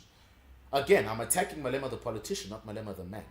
This sentencing hearing isn't just about Julius Malema. It's about whether South Africa has a functioning justice system or not. It's about whether laws apply equally to everyone or just to people without political connections. If Malema gets a light sentence, or worse, actually avoids prison entirely, it sends a clear message. If you are politically powerful, you can break the laws on camera, delay proceedings for years, and ultimately face minimal consequences. That's right, ladies and gentlemen. And if that's the message, then why should everyone else follow the law? Just asking. Why should ordinary citizens like you and me respect a legal system that clearly doesn't apply to the elites? This is how you destroy faith in institutions. This is how you create a society where everyone knows the rules are rigged for those in power who have the cash and who have the influence. So we are still waiting. I mean, as I'm speaking to you, I'm recording this live on Truth Report, live streaming. We are all still waiting. Don't worry, you are not late. 5 hours in and counting. They are still arguing. If you just joined now in the Truth Report live stream, we are live streaming. We are live streaming. And Julius Malema is sitting there, as stressful as he looks, knowing that every hour, every second they spend arguing on another hour is another hour he's not in prison. And it's a victory for him. This is a win. Because in South Africa's justice system, if you can actually afford to delay long enough, you might actually just delay yourself right out of consequences entirely. So whether you like Malema or you don't, whether you think I'm a coconut or not, here's the bottom line. We are 5 hours into a sentencing hearing for a crime that happened 7 years ago. And we are arguing about the defendant's childhood instead of just sentencing him for the crime he was found guilty of committing. This is South African justice in 2026. This is what it looked like when political connections and expensive lawyers meet a broken system. And the worst part will probably be back here in a few months when he appeals, and we'll do this whole circus all over again. That's the truth. That is the absolute truth. I'm still here, still watching, still waiting, because this is an absolute joke of a justice system, and I'm trying to see them prove why nobody takes it seriously anymore. Welcome to South Africa. By the way, if you support my work, buy me a coffee. Enjoy your Friday, 2 weeks until payday. Hang in there. See you next time. And that, ladies and gentlemen, is how I make an episode. You see? Camera. Simple camera. Simple. I literally just get my phone on, I put it in front of me like this, then I start recording. So now what I'm going to do is I'm going to send it to one of my students who are in training in my Realm of Reason Discord server, and they will be the ones to edit it for me if I say it requires any editing. One of them will make the thumbnail, the titling, description, and we're ready to go. Thanks for muting, JP. Can put us back to the boring live stream. There are certain communities that are much more exposed to the others, and how do we balance and how do we come to a solution in adversity, and obviously there are personal circumstances of absence of we've had trends, trends of violence and things like that. So it's a number of considerations. It's not always as easy to say this is the case, this is the matter. We bring in the personal circumstances. Every person is different, and the personal circumstances is different. And another similar case you might have on the person who is victim of violence, you have other violence who will see violence with other people. So there are a number of considerations that we need to apply. And my focus is always to bring the personal circumstances and try to lead to what happened. Yes, I mean, the ARCOP case is unique in this context because similarly to what we are dealing with, it's also about a negligent use of a firearm. It is also a discharge of a firearm. So which matters? ARCOP, the third case. Good, yes. But the presiding officer in that case felt that a non-custodial sentence is appropriate. That is correct. And similarly, in the Bezos matter, it is a GBV issue, which is a big public concern. But the presiding officer in that case also felt that a non-custodial sentence would be appropriate. That is correct. Now, you've explained what page 41 is doing, but I also want to do the same exercise in relation to that. Oh snap! We just got a super chat. We just got a super chat over here. Cases that Could we just pause that for a minute to acknowledge this? We just got a super chat over here from Debbie Mori. Debbie Mori, thank you for the 140 Rand super chat saying thanks, Summer, for the stream and updates. Hey, Debbie, thank you for watching. It's not easy. It's not easy, Debbie. Don't see me wearing this suit and with this nice lighting in the background. You think it's not easy. Trust me. Being a content creator, it's not easy. If a child came to me and said, I want to be a content creator, I'd tell them, go back to school. It'll kill you. Like right now as we speak, Debbie, I literally just did an episode. I had to do an episode while live streaming, and now I need to upload it and then remind one of my students from my Discord server to edit it. By the way, if you haven't joined my Realm of Reason, join it if you want any training on self-improvement and so forth. Yeah, guys, thank you so much, Debbie. All right, thanks, man. Can unmute.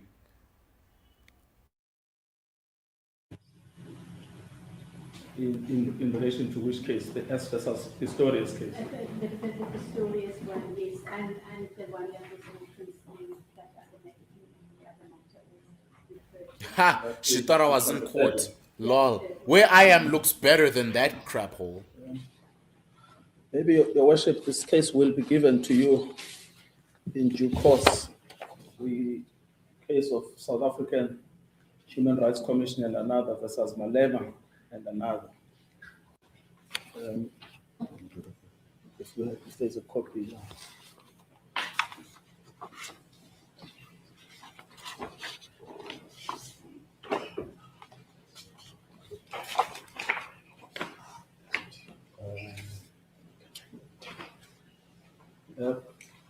I beg leave to hand this up.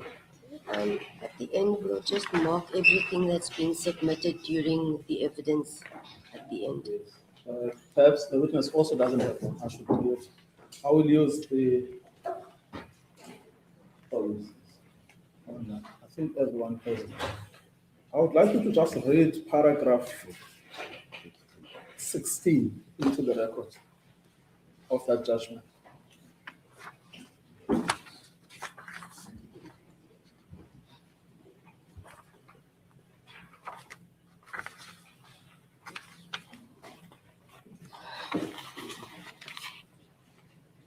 Pursuant to this incident, the second complaint was arraigned in the I mean, guys, charge of sorry, man, for like telling you to mute and unmute over and over again, but like I'm sure you can understand, like, this is important. Guys, you can see what's going on here. They circulating the same point. They're asking each other the most unnecessary questions that have absolutely nothing to do with a court hearing or a sentencing. And we've just spent 6 hours talking about absolutely nothing. Purely ridiculous. Now, if we could then go to the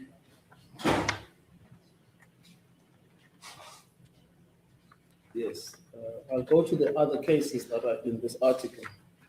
But before we do that, I just want you to address this allegation that this whole point about a fine is tantamount to paying your way out of prison. That is the phrase that was used. The first difficulty, which perhaps we can address, is that a fine is part of the sentencing architecture of this country. It's in the legislation. That is correct, Your Worship. I have also indicated when I looked at the Firearms Control Act, because these offences were all violations of certain sections of the Firearms Control Act, that the Act provides for either a fine or imprisonment. All right, could you pause there a little bit? There is a second issue that I would like you to comment. So, like I said earlier, like I literally said earlier,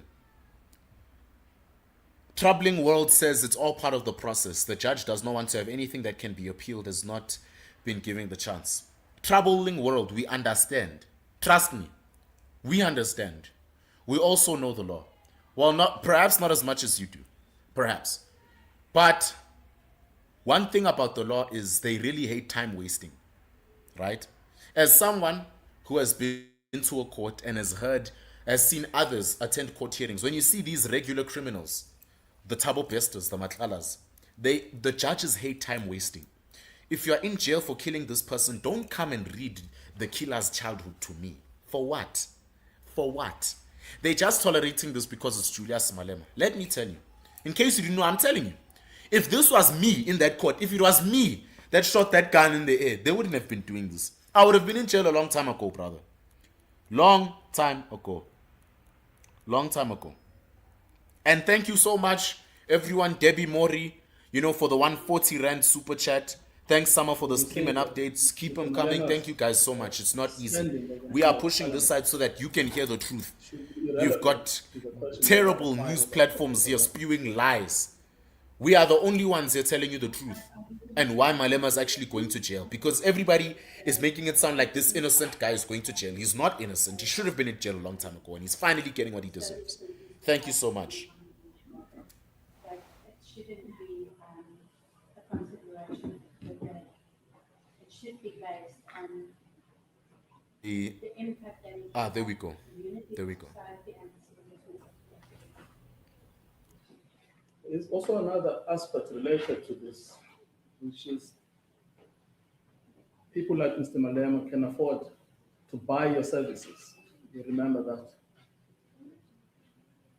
Now, could you just deal with that? Because it's left hanging, because there is a sense in which you are told people are buying your services, but when you want to disclose how much are they paying, you are told not to disclose it. And so the impression is created that you are a social worker for hire. But just deal with that, because it may leave a really bad impression. Your worship, like any person, professional person who renders a service in their private capacity, you are paid for your service, and that is contracted or indicated to a person upfront what it would cost, and that is what you paid for. When I have the initial discussions and the request to receive the report, I also set the boundaries and the rules. Kyle Fellows Smith is saying we would have only been given 2 minutes. If it was us, you are correct. Thank you. Thank you. What a comment from Kyle Fellows Smith, saying we would have been given 2 minutes if it was you correct. Yes. And the person I was explaining that to knows I'm correct. You know I'm correct.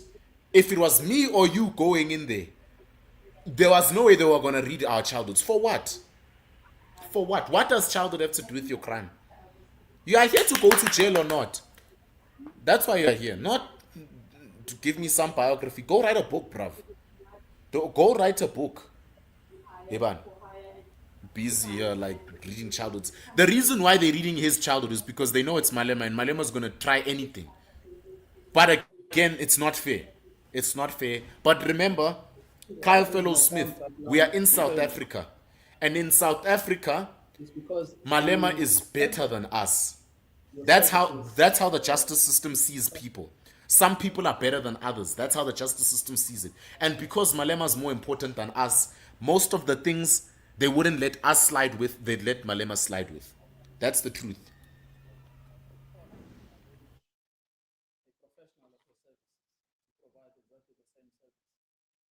And now it's turned around and you are being criticized, and Mr. Malema is being. Give yourself 2026 to master the Bible like.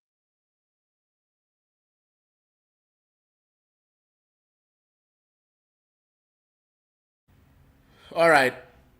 So, as you can see, for those of you who have been watching from the very beginning, like Renee, it's been 6 hours now.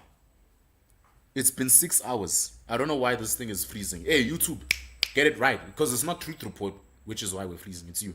All right. Signals right? All right, we good. So, Renee, you're right. I would have been sentenced a long time ago. Ha! The SAMA SAMBIT in court for shooting a fire. Woo! They would have gotten my black ass in jail faster than you can say oops. Faster than I could say GPV or injustice or Black Lives Matter. I'm glad y'all know it. User says, do I think he's going to jail? My man, it's been 6. What do you think? It's been 6 hours. He was supposed to have been sentenced a long time ago. They just arguing about his childhood. I don't think he's going to jail. I think they're going to give him a fat fine. He's going to pay it. And then the case is going to be closed. They're going to sink, kill the board outside. More farmers are going to die. The cycle repeats. But I hope I'm wrong. I hope I'm wrong.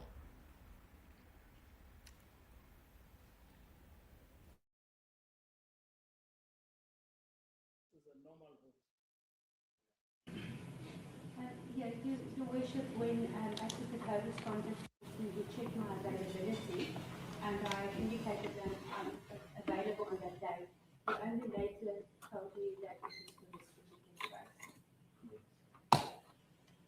In your line of work, do you also do reports for victims of crime as opposed to perpetrators?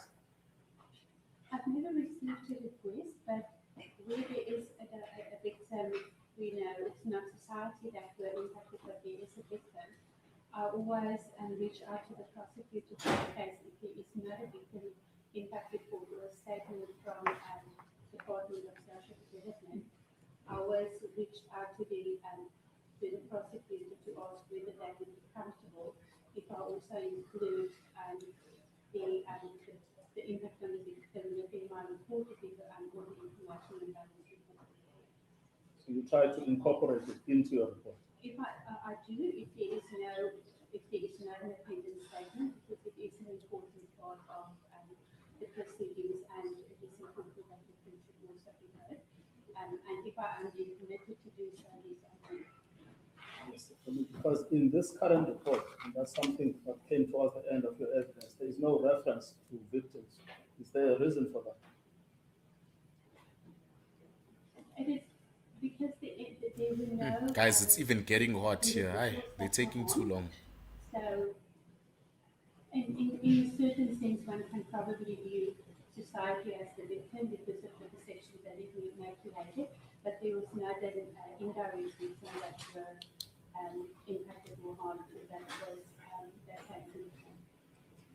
Now, just on this issue of money, remember that you wanted to disclose your rate and then you were told not to disclose your rate. Do you actually want to disclose your rate or not? Feel free to, because the impression is that there's a lot of money being paid to you, etc. So in this case, I have not concluded the case yet because it is, the time-wise, it is much more than my average rate. But in average, or my normal cases, in the normal way of the run, where it takes sort of more or less the same time, I do cap it, and I also tell the kids I cap it at 50,000 rand. That's an all-inclusive rate, considering all the research, the interviews, the reports, the appearance in the court, because I need to make it, although it is a business and I need to be paid for my services, I also need to make it as accessible as possible. And then where there are requests for very specific circumstances where a person cannot afford it, I have done it to 7,500. Anonymous Thompson, if one were to ask the attorneys in this room to produce their rates, there would be a lot of embarrassment. Your rate is very, very low. Thank you. I want to then come back to the cases. All right, I don't understand why they were laughing there, but can you please mute for us there there? were three that were, or two that were specifically referenced. All right, thank you so much. Where's Summer's glasses? They're right here. I only wear my glasses when I'm doing everything else except reading and like filming or like this close to something. When I'm this close to something, I don't have to wear my glasses. It's only when I have problems with seeing something from afar. Then that's when I'll have to wear them. But otherwise, I don't wear them. Love you too, brother. Dr. Rockefeller. Dr. Rockefeller. D. Rockefeller. So, guys, before we go further, I'm sure you were very aware of the recent passing of our brother who contributed to the truth report in his own way through the interviews he allowed us to give him. His name was Waras Stock. You'd know him as the popular musician from South Africa, DJ Waras.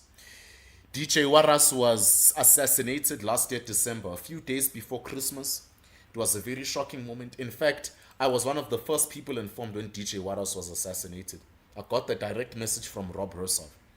At the time, not any news company covered it. I got the news when he was just shot. I got it like I was one of the first people to get that news. Just got a message from Big H. He's saying, Waras Stock has been shot dead. I'm like, what? What you mean DJ Waras Stock? And he's like, yeah, it's dead. And I'm like, what on earth happened? He's like, apparently he was, doing something with a security company and he was lured to his death. He was helping a hijacked building. Joburg, am I right? So after he passed away, we started a little campaign, and that campaign was called Hold the Line for Waras. Hold the Line for Waras is the Stock Family Trust Fund. So it's a trust fund we have started for his family. Because here in Truth Report, guys, ladies and gentlemen, lesbians and Dobermen, dogs and fishermen, we follow one motto here. If you were part of Truth Report, you will never go hungry. Ever. Waterstock was a brother to us in many ways. He contributed at times he didn't have to. He didn't have to say yes to our interviews. He's DJ Waters. He was DJ Waters. Who the hell were we? But he still said yes. I'll interview a small news media startup. I'll be interviewed by these small news media startups. You know, and he was assassinated for telling the truth. He was very controversial. So he was cancelled time and time again. He was a radio host, was cancelled. Shadowband got blackballed, and he was assassinated in the end for his truth. So if you can, please don't forget about the Hold the Line, you know, fund for DJ Waters. And it's very helpful. It's very sad what happened to him. I even get emotional talking about it even now. It's January. He was assassinated more than a month ago now. And if I'm not mistaken, he was assassinated December 23rd or 21st. So it's almost an exact month since he was assassinated, as I speak. Actually, I got the message from Rob HERSOV around this time. This is very dark. It was around this time, on the 23rd of December, or 21st of December, exactly 1 month ago, when I got this message. So please, guys, you can see the QR code. The Truth Report Media just posted the link to his trust fund. Truth Report News Official posted the link to his trust fund. Please, let's hold the line for DJ Waters, a fallen brother. No one goes hungry here. Let's help each other.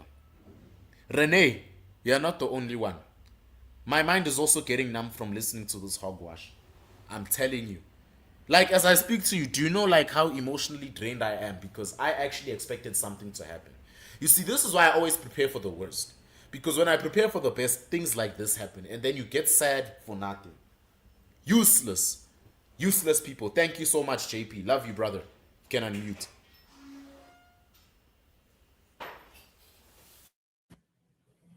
Now, in paragraph 3, it's an appeal, a judgment of Judge Rogers when he was still in the High Court before his elevation to the Constitutional Court. It says, the facts and respects of counts 1 and 2 are that on the evening of the 28th April 2012, Arendse was patrolling in Pumlani in the Lotus Refuge area together with a member of the neighborhood watch. They came across the appellant, who was in the company of another man. As Arendse got out of the patrol vehicle to question them, he saw the appellant take something from his pocket and throw it over the nearby fence. Arendse searched the appellant and the other man, but found nothing on them. While the member of the neighborhood watch guarded the appellant, Arendse inspected behind the fence and found a cocked semi-automatic pistol with 8 rounds of ammunition. The appellant's version, which the magistrate rejected, was that he had been in the company of 4 other people, that he had not been in possession of the firearm or thrown anything over the fence, and that he had not seen anyone else do it. So again, just that basic summary. People being apprehended and then throwing an object to hide it. And then that object is later found to be a semi-automatic rifle. They're asked about it, they deny it. And those are the facts. Can you comment on the similarity between that case that was read out to you and what we are dealing with today? It is, again, it speaks to the position, and that would be the similarity. But in terms of the detail of the matter, and some of the information is obviously not there when you speak to the people and you go into detail into the case, there's some there. But what would they want? Why did they have, even if they really strong, why did they have to do it? What was the intent of it? For how long did they have it? There's a lot of questions that I don't know. It doesn't on face value seem to me. Now, in this particular case, as I understand, those were the only 2 cases that were extrapolated from this article. Now, in this particular case that you were dealing with, you mentioned earlier in your cross-examination about the absence of a witness who was either harmed or scared, because there was a suggestion in the cross-examination that people could have been scared. And I couldn't work out whether there was any evidence that there were people that were scared. People could have been caught.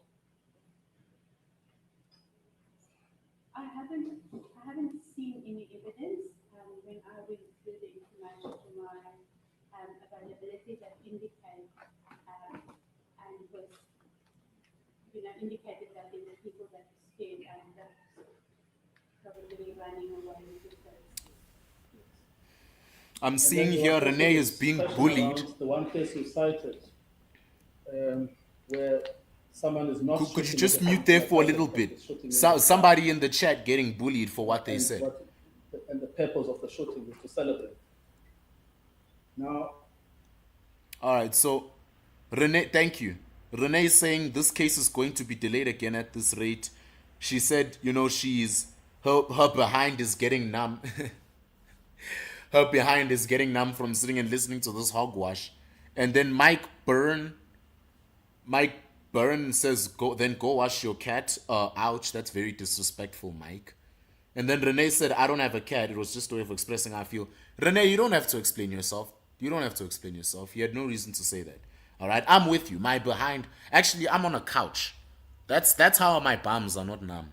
Surprisingly, like, my palms are supposed to be feeling like wood and rocks right now. But luckily, like, guys, this is torturous. I'm not gonna lie. Thanks, man. You can unmute.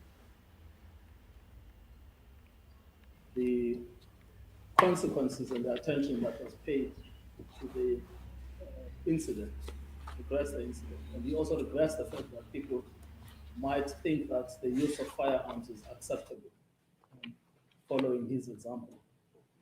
And then you said, well, remorse does not aggravate. How do you see the role of the position of the accused specifically? Yes, the relevant parts is is page 19, paragraph 46 and 47. If you want to remind yourself. So, as I mentioned, I don't see the remorse as an aggravating, the absence of remorse as an aggravating factor, but the existence of remorse is a mitigating factor. In this instance, the accused claims that he is innocent, so I wouldn't say that there's remorse in the true sense of the word, but if one then said to say, is rehabilitation needed, do we need to convince him to be a better person? The fact that he understands the seriousness of what could have happened, even though it's not by his own doing, perhaps no one was injured but that, and the fact that he regrets that he created the perception, which was not, he wouldn't have wanted to create, that it is acceptable to be victims with firearms, indicate that a way of thinking that would prevent you from doing similar things again. Yo, Tick. Oh, they are still talking about this thing. Patient to convince you that this is what you want and it's dangerous. Yes. Now, you were criticized that the sentence you are recommending is just too light. I think that's really, if we have to strip all of this thing off the verbiage, say this is just too light. Okay? There is a range. There is custodial, there is suspended, there is fine. That's a range. I just wanted to explain to his leadership why a non-custodial sentence is in fact the appropriate sentence in this case. Your worship, if I look at the detail of the case, the fact that it was a celebratory shooting, the intent was not to harm anyone else, that even the position was for a very short period of time, there was no intent to keep it for a prolonged period. Together with that, if I look at that and I look at society and I say we are removing a person from society and that is contributing positive to society, that is a family person, and removing people from the family also have a positive to society. So if I look at that and I look at the price society is paying for a custodial sentence, the question that I have is then, that's what we would gain from it is to send a message to people it is incorrect, and I know there's also views on the deterrent value of it. Does it really justify the price it is going to pay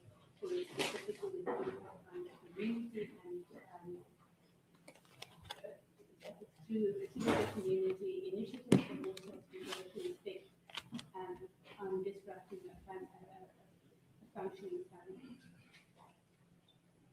Thank you. I have nothing further. Really. I just want to see if my colleagues feel strongly about anything else.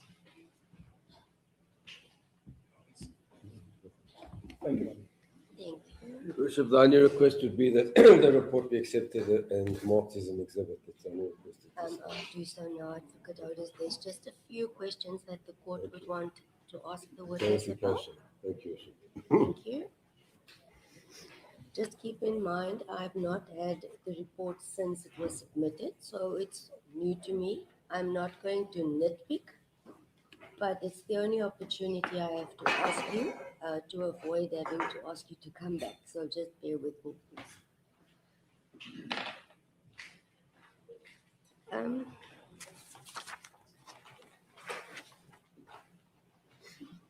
If I am taking from memory now, you had informed the court you had spent time as a social worker and also amongst correctional services. That is correct. Therefore, I may assume you are familiar with, as counsel read out, the procedure the court had offered and wanted to distinguish whether the defense will follow the social worker or the probation officer's report and or correctional services report. You are familiar with those reports. In effect, it is exactly the same as what you are doing. It's just the one is the government and this you are private. That's the only difference. That is correct. So I don't have an issue with that at all. I also want to inform you that in this instance, as correctly said by you, the court is not dealing with substantial or compelling circumstances. It was not invoked by the state because that is now minimum sentence act. And here the state is going on the principle of 15 years imprisonment in respect of count one is the maximum term of imprisonment going down. So that's why I'm not going to discuss compelling and substantial circumstances. It's an academic point. With your experience and what you've drafted in this report, in short, what makes any of the facts contained here different compared to the lives of a million other reports with exactly the same contents? Your Worship, I think the risk is the same to the injury of people, but the reasons in terms of why the firearm was obtained, if I look at the Firearms Control Act, in terms of the spirit of the act, it was to get firearms off the street that is used. Okay, no, look, I don't think, maybe I have not been there. Let me be. What in this report that the accused comes from a humble setting, worked his way through, is now a provider. It is not different to every other person appearing in a court of law daily. Your Worship, yes. That is what I'm asking. The personal circumstances of the person is it's unique to every person, but it is presented to the court in all ways. We all agree on the fact that it's unique to a person, but what is unique in this report? For me, Your Worship, it is more on the substance of it in terms of the contribution made to the community Okay, let me just ask you the contribution you say made to the community, okay? Let us just stop on that point so that we don't lose track of the long sentences. Okay. My question on that one would be, so are you saying to this court that if you contribute to the community, it's fine, you may commit an offense? No, Your Worship, not at all. It is part of the considerations. Part of the considerations. And it speaks also to the aspect as to what are the risks of committing crime again. Okay. Then while we're on this point, you've emphasized throughout your evidence at a direct question by counsel, why is it appropriate that a non-custodial sentence be imposed? And you replied by saying, because it was a celebratory shooting. That was your reply. Okay, so that was your reply. I'm saying to you that was your reply. Now the question is as follows. Because of the nature of the shooting, anyone who's having a birthday today may walk down Oxford Street, shoot a firearm, and it's their birthday and celebrate. Is that what you are saying to me? Not at all, Your Worship. Just explain the difference then, please, ma'am. Your Worship, so what I mean is that it was used for a celebratory shoot.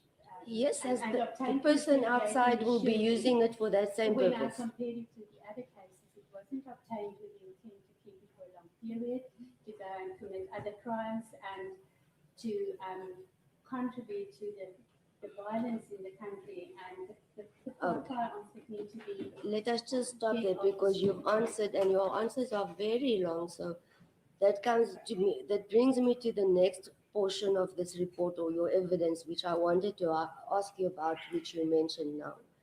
It seems as if you are, and please correct me if I have this wrong.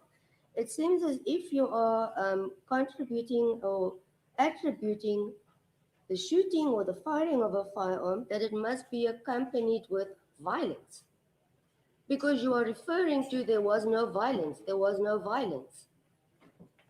Your Worship, that is a consideration, and if there. This is the quickest way to go from AI beginner to AI fluent in 2026. Watch this. So this is how I became.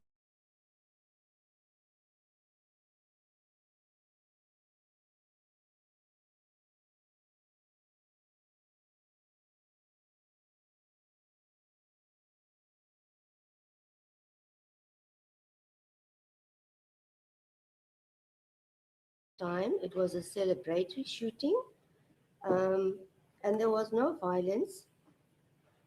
And you could also not find a similar case of this nature. Now, so what?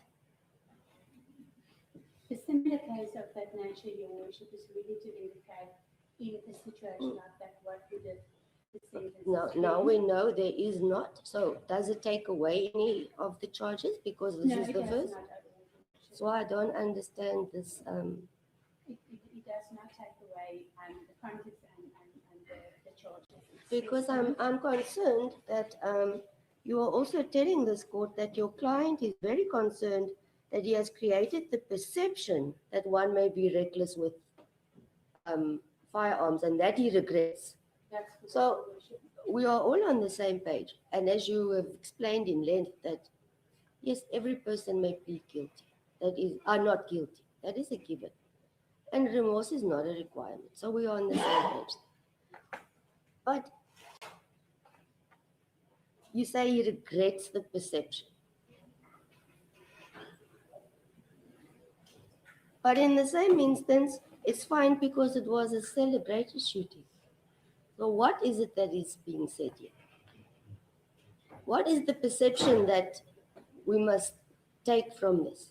So, Your Worship, it was a celebratory incident, but the expected outcome is that it created the wrong impression, which is regrettable and was not pleasing. The impression is that this was a planned shooting or firing at the birthday event. So what impression is it that was supposed to be perceived? What is it being? What is the perception? Your Worship, linked to the other charges, it still remains that those things were not considered, and then it created the impression because the necessary caution was not applied, leading to the charges of the endangering and the recklessness. Okay, let me leave that. I've only two aspects left. No, A few, in fact, because if I had it in before the time, it may have been a different story. The other issue, not an issue, but if you can explain, I think if we go in the circle of a radius of 5 kilometers on each side of the court building, we're going to find about 4, 5, 6 soup kitchens. So, and this soup kitchen is specifically to the area Mr. Malema is coming from. Correct. So that is, what value must the court attach to it? Because I've read it's from donations. Part of it, yes, and through the presentation with the involvement of the accused. So it will continue. It will continue, most likely, yes.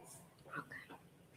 So there's nothing special about the soup kitchen, I think except that one may be very thankful that people are being served a meal. That is outstanding. Yes, you were Ship, and it was mentioned as part of the considerations in terms of the risk of the offence. Okay. You also said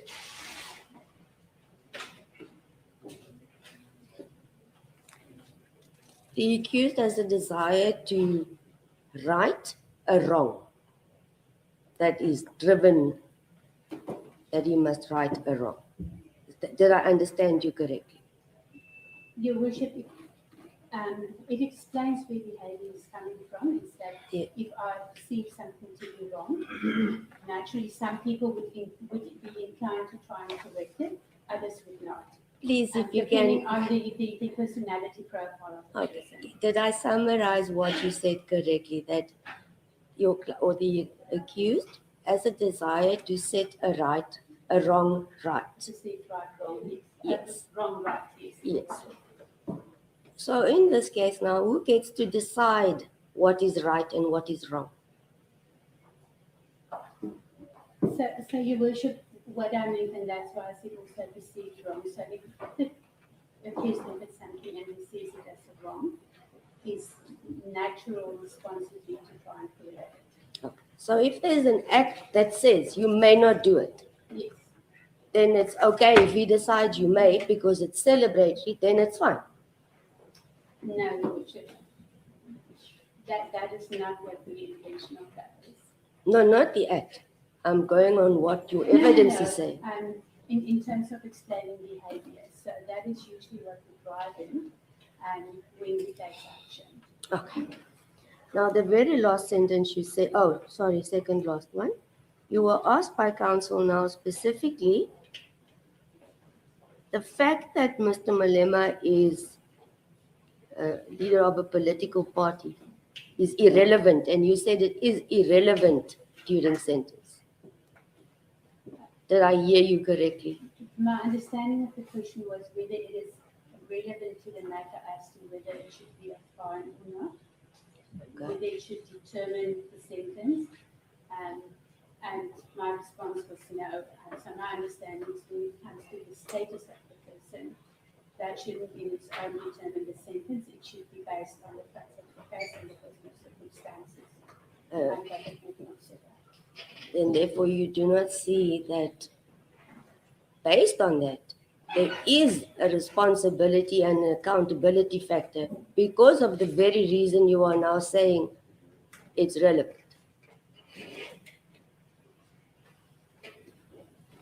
I'm not sure I understand. Okay, let me try again, sorry. You are saying, I've lost my senses.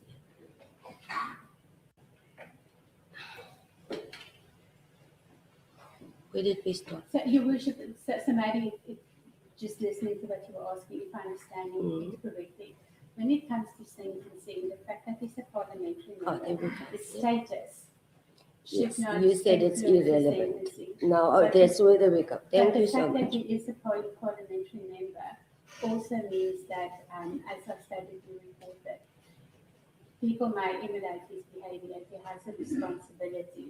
That's what I to be was more asking. careful, So I couldn't reconcile it being not relevant to it being relevant. The relevance was more linked to the status, that the status of the person shouldn't determine that, but the word relating to the parliamentary role, it comes with responsibility, and you have to act more responsibly because Sama, Last question then. You answered the All question right. by counsel as follows. Hey, He what's good, says, we need squad? to ask Hey, ourselves. JP, can you mute there, brother? Thank you, brother. What's good, Gideon Joburg, guys? Gideon Joburg has joined the chat. What's good, brother? Sama, great in yourself. And I'm just got a couple of minutes, so I thought, you know what, there's possibly a 10-minute window where I could explain what exactly the charges are about in the first place, or what the offense was, and then hopefully Yeah. that might Oh, be man. Caught me off guard over interesting for here. people. I was literally having a quick snooze because they won't stop arguing over the same thing. It's been 6 hours, Mr. Joburg. The people watching with me can talk with you. It's been 6 hours. We've been sitting here waiting for a sentencing. Perhaps you can help explain to all of us, what's going on here? So 6 hours is long. I don't actually typically watch court proceedings like this. Fortunately, I'm not a lawyer, so I don't have to. But there's a lot of misunderstanding about, and unfortunately, the court isn't very clear either about what the actual offense was. And I would like to cut through a lot of the noise and just bring people's attention to what we call the Firearms Control Act of 2000. The Firearms Control Act is the piece of legislation that actually governs lawful firearm ownership in South Africa, as well as conduct with firearms, what you're allowed to do with a gun, what you're allowed not to do with a gun. And Section 120 of the Act is the bit that's called offenses, penalties, and administrative fines.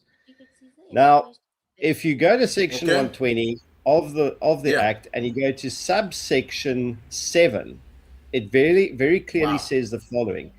It is an offense to discharge a firearm, an antique firearm, or an air gun in a built-up area or any public place without good reason to do so. And obviously under penalties for this, or the schedule of the offenses, that carries a 5 to 15-year prison sentence. I speak under correction on that. But now, when we talk about a good reason to discharge a firearm in a public or built-up area, a good reason for that would be your life is in danger or under threat, or the life of any other innocent third party, and you need to discharge a firearm in order to protect innocent life from immediate bodily harm or a life-threatening attack. Obviously, firing, and this is the part that people also don't understand, if firing even a BB gun into the air, even if it's not a real firearm, would still constitute a criminal offense under that specific section of the Act. If it was a blank, that also doesn't matter, because a blank firing cartridge is still considered to be ammunition according to the law, and firing that blank cartridge in any firearm would still count as discharging a firearm. So what matters is not whether a firearm, what type of firearm was discharged, it's where it was discharged and for what reason. And that was the reasoning rather that the court used to come to the guilty verdict in the case that ran. Whether or not that guilty verdict is upheld in appeal or whatever, that is something that will be dealt with much later downstream. So I can only speak of what we're dealing with here today. And then with regards to sentencing on that, I presume they've been going through for 6 hours about exacerbating circumstances or softening circumstances, mitigating circumstances. Well, I can tell you about this one. So what happened is, not to cut you off there, the first part, they were talking about the man's childhood. That was the first part. They were literally talking about the dude's childhood. So Malema hired this white lawyer who had to read his entire biography. And then after that, this one lawyer was arguing with one of Malema's lawyers on whether it takes 30 minutes to get to know somebody genuinely, so much so you can become their lawyer. That took about an hour. And then it took another hour when they were arguing about the fact that Malema's loud and if he really is a chaos causer. That's literally what they were doing the entire day. Okay, so it has very little to do then with what actually happened on the day and what the guilty verdict was about. So Yeah. I Summer, I've got bad Bruv. news for you, my friend, but I don't think I can help you with that at all. It sounds rough. The only Oh, good man. news is that it's 7 minutes to 4 p.m. and one would expect that they'd have to wrap this up by 5. But truly, the fact that it's been carrying on this long is astounding to me. I mean, if it was you or me in the dock, we would not have gone through the court system this long. We would have been Never. found guilty, Never. served our sentence, and have been out of prison Long by now. ago. Long ago. Long by the ago. time this is still going on. And I said this earlier. One of the viewers said, no, Sama, they're reading his biography because they don't want Malema to bring any other reason for him not to Kurjel. I said, that's nonsense, brother. That's nonsense. He's being charged for holding a firearm, right? An illegal possession of a firearm. Why are you telling me about his childhood? For what? You know what I'm saying? If it was me or you or some of our viewers here, we would have been in jail a long time ago. It's almost 4 p.m. now. Malema's still trying to look stressed. He's probably also bored from how long they've been arguing. It's like absolutely ridiculous. One of our viewers, Wes898, just asked you a question. He said, is there any chance he will get sentenced today, or does pre-sentencing mean not today? So if you could also explain that for him. Jeepers, this is why I say to people, I'm not a lawyer, but I do know how to read. Okay, so if this is the pre-sentencing hearing, I would imagine that today would then be the day where all this extenuating, mitigating, or worsening circumstances of the to be sentenced accused is now being heard by the court, and that whatever gets talked about today would then either be taken account or discarded in the actual sentencing. So I'd imagine that the actual sentencing will then still have to come in a separate hearing, believe it or not. I'm sorry to tell it to you. I've been a bit out the loop with this, but if it says pre-sentencing, that might constitute a separate hearing, although one would think not. You'd imagine that this would be done and dusted in a day, surely. I knew it. The moment I saw pre-sentencing, I could smell a rat in here. I knew there's a high chance they're not going to wrap it up here. Like, I just knew it. Like somebody is saying Monday, here we come. We might as well. I mean, if this is literally how long it takes for them to actually say, Malema, you are going to in jail for this long, then it's absolutely ridiculous. Like Gideon, you actually popped up in a very important time, because all of us here, so me and the people watching, we actually envy you and the time you popped in, because when you popped in, that's when they were actually talking about the important stuff, about the sentencing, about whether it should be light or heavy. Before you came in, they were talking about his childhood and whether everybody agrees that Malema is a chaos controller and things like that. And did you also see the crowds outside the court? Did you see how packed it is out there? I saw some of the footage earlier, and it looks like a lot of people. To be honest, I couldn't get a good, nice wide-angle view of just how many there were. They just were packing whatever people they had really tightly for the camera view. But I got notification of all the road closures on my risk monitoring app. So East London. Bruv, just imagine. Yeah. Just imagine road closures. That's how packed it is over there. Do you think Malema is such a hero? It should be that packed?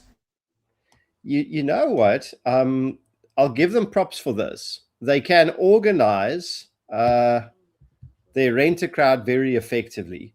Although I have to admit that all the previous EFF rallies and stuff kicked off very late. As in the guys did not get going on time. So it seems that today was an exception to that rule. They all were there bright and early. So that probably means that they're taking it quite seriously. I think just one last point I'd like to make, because Melita's Day Academy made an important post where he said Gigi did not have any firearm training, did not know the act, then the bodyguard that gave him the rifle is guilty because he was in direct control of the firearm, which is actually correct. The bodyguard is most certainly also guilty of an offense here, in the sense of he did not remain in control or adequate supervision of the person who was using his rifle. So the fact that the guard got off scot-free there was probably not right as well. But what is interesting, well, the other part that I disagree with is, yes, he did not know the act or the law, but then numerous criminals who unlawfully use firearms every day don't have training, don't have competency certificates, and don't know the law either. Unfortunately, in the case of this, ignorance of the law does not protect the perpetrator from that. That's not a claim that the perpetrator can make. Well, I didn't know this law existed when I broke it. Exactly. Thank you. You said it way better than I did the entire day. You can say, yeah, but it was an illegal thing and he didn't know. Countless criminals have come up with the same excuses. And as we speak, they're sitting and rotting in a jail cell like Nicolas Maduro in Manhattan. You know what I'm saying? It's crazy. Well, here's the thing, Sama. If you and I, because I didn't study tax law, I have no idea what the tax law says. But if you and I didn't pay our taxes, you can bet your ass that SARS would make sure we would get locked up for tax evasion very quickly, and no excuse of us not knowing about taxes would keep us out of that conviction. So exactly. But I just want to say thank you for doing this. I think it's I'm glad someone you drew the short straw, brother, but I'm glad that you're the point man on this day's proceedings. Thanks, brother. Thanks, man. And I'm going to have a word with the big people at the Truth Report so that they suitably reward you for doing this. I see Byron's here to help. Byron, how are you doing? Yeah, thanks so much, man. I'm so jealous. You guys are coming when they're actually talking about the important stuff. What's up, Byron? Well, I could have done this on my own channel and done it live, but I thought, well, let me help you out. I did actually do a live earlier, listening to them all talking about the sentencing bullshit. So, must have sucked, huh? This is where I'm going to leave you two gentlemen to have a great conversation. Wait. Hold on now. This is Gideon's chance to run away. Don't run away. I was literally taking a nap, okay? By the way, Byron, if you didn't see it, when Gideon came in, I was taking a nap and he had to wake me up. And that's how I knew, oh, snap, somebody's entered the Truth Report household, to keep me company. And as well as the people watching at home. So you stay, you suffer with us, because if anybody knows what it's like to talk about Malema not going to jail, and then he actually doesn't go to jail, it's Byron too. What do you think on this, dude? So I listened to the preliminary. So I got to say, this is actually quite weird, the way that this has been done. You two are laymen, but I'm the attorney in the group. So, but I think it's quite weird watching this from an outside.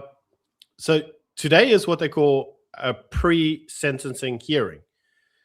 So if you don't know what a pre-sentencing hearing is, it's basically they all go there and make representations on what they suggest that the sentence should be.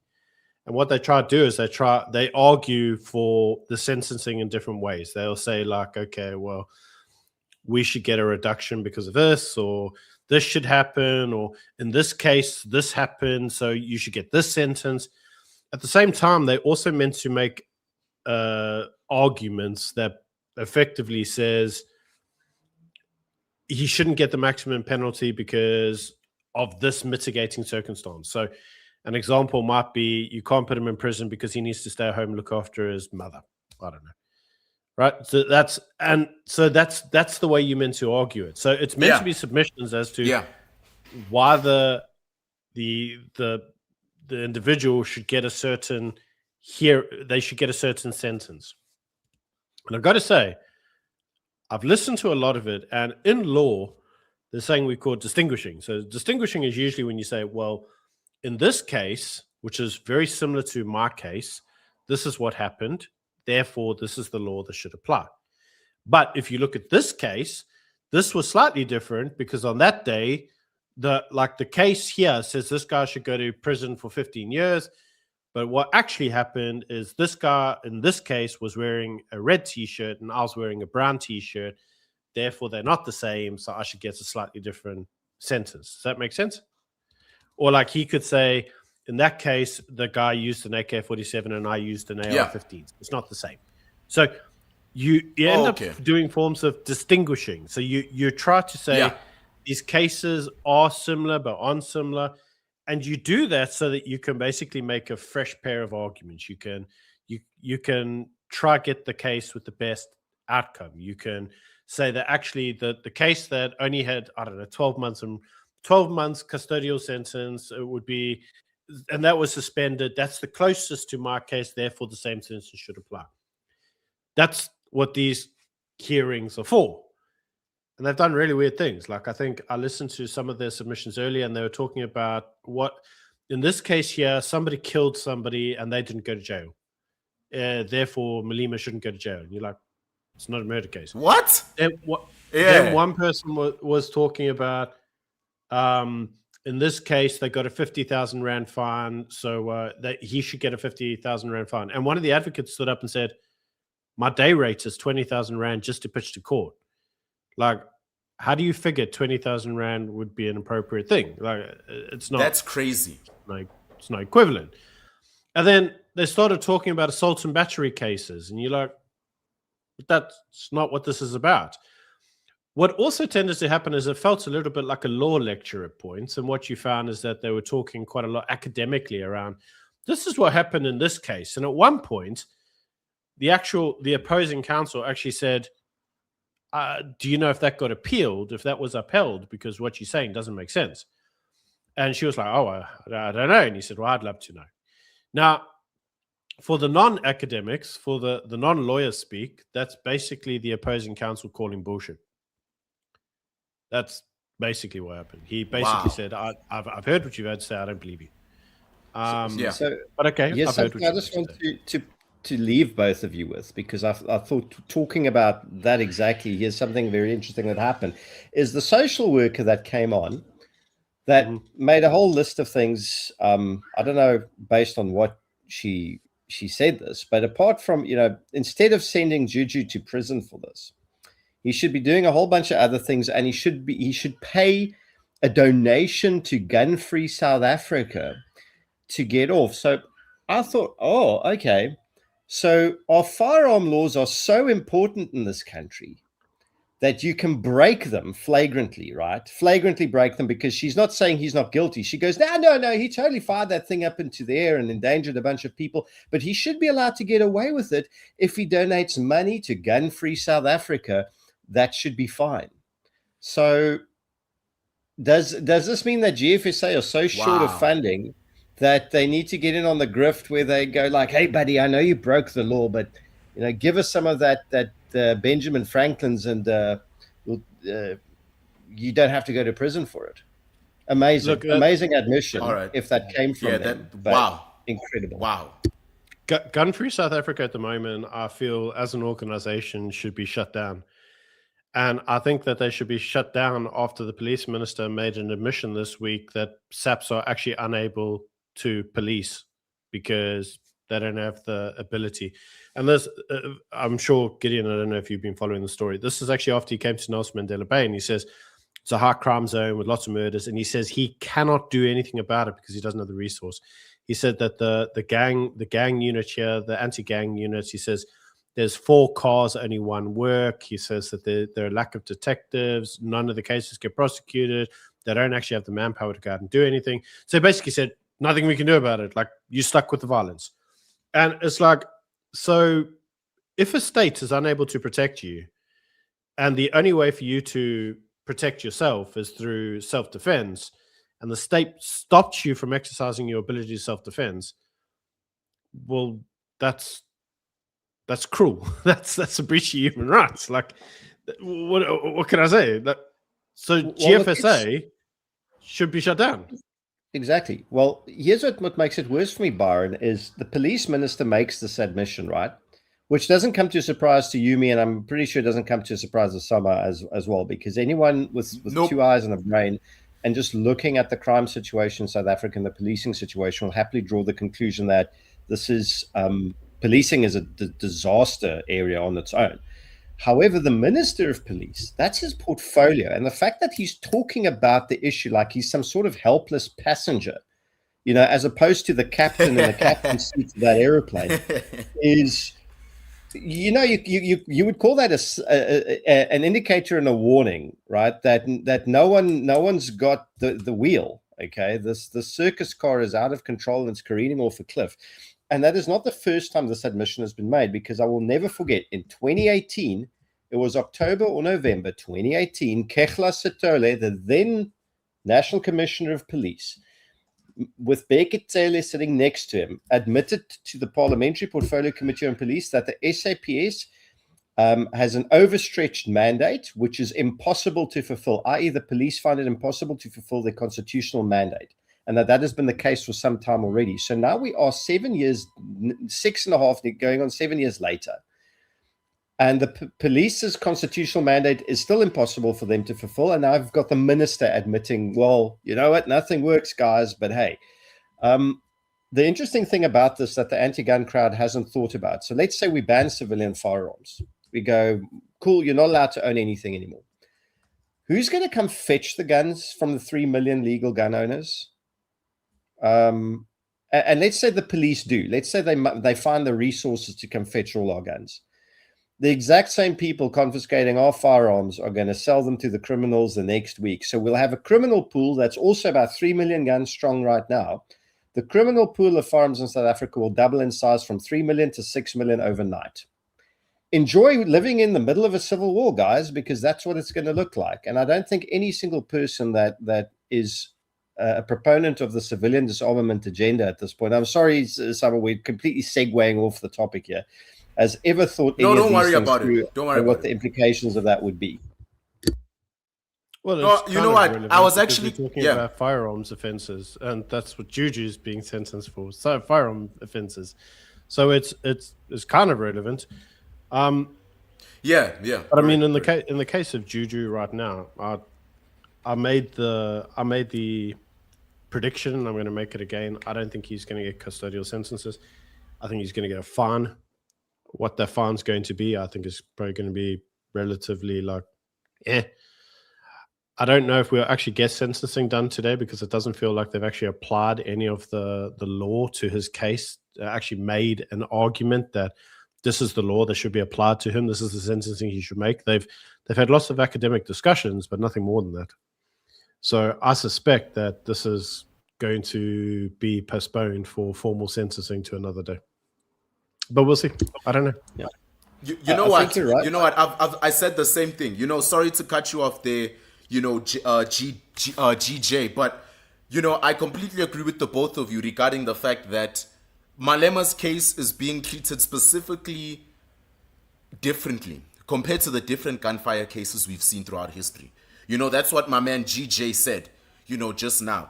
This case is being treated very differently compared to the other gunfire cases. In the previous gunfire cases, if it was a random citizen, we would have been jailed by now. They would have been in a cell right now rotting. They would have been out of there by the time they want to sentence Malema. It's been 8 years since the very day they started this. I was in the 7th grade when this man was charged for the illegal possession of a firearm, and then he shot it in the air in front of 20,000 people. It was nationwide news. And it's actually a shame that it's taken this long for him to actually be found guilty for it. And then it's taken even longer for them to actually sentence him. And then they came up with this new thing they call pre-sentencing, which is absolutely ridiculous. You know the man is guilty. Tell him how long he's going to be in jail, or give him the fine if you know you're going to give him the fine. Don't get in there and start reading biographies. No, but pre-sentencing is a a requirement. They have to do it. So they haven't invented it. This is actually part of the sentencing thing. What you usually find, though, is that pre-sentencing isn't an all-day thing. It's usually like you get, you know, half an hour, 30 or an hour at max to make your presentations on why you think the sentence should go a certain way. And that's the end of it. You don't have a full day of it. This is unusual at best. Exactly. That's So the thing about this. Yeah. My last Yeah. point I want to make before I actually have to go finish the work I still have to do is I still remember the Oscar Pistorius trial. And Sama, you were not even in 7th grade then, right? Yeah, But, I think I was like the 3rd grade. I was a kid.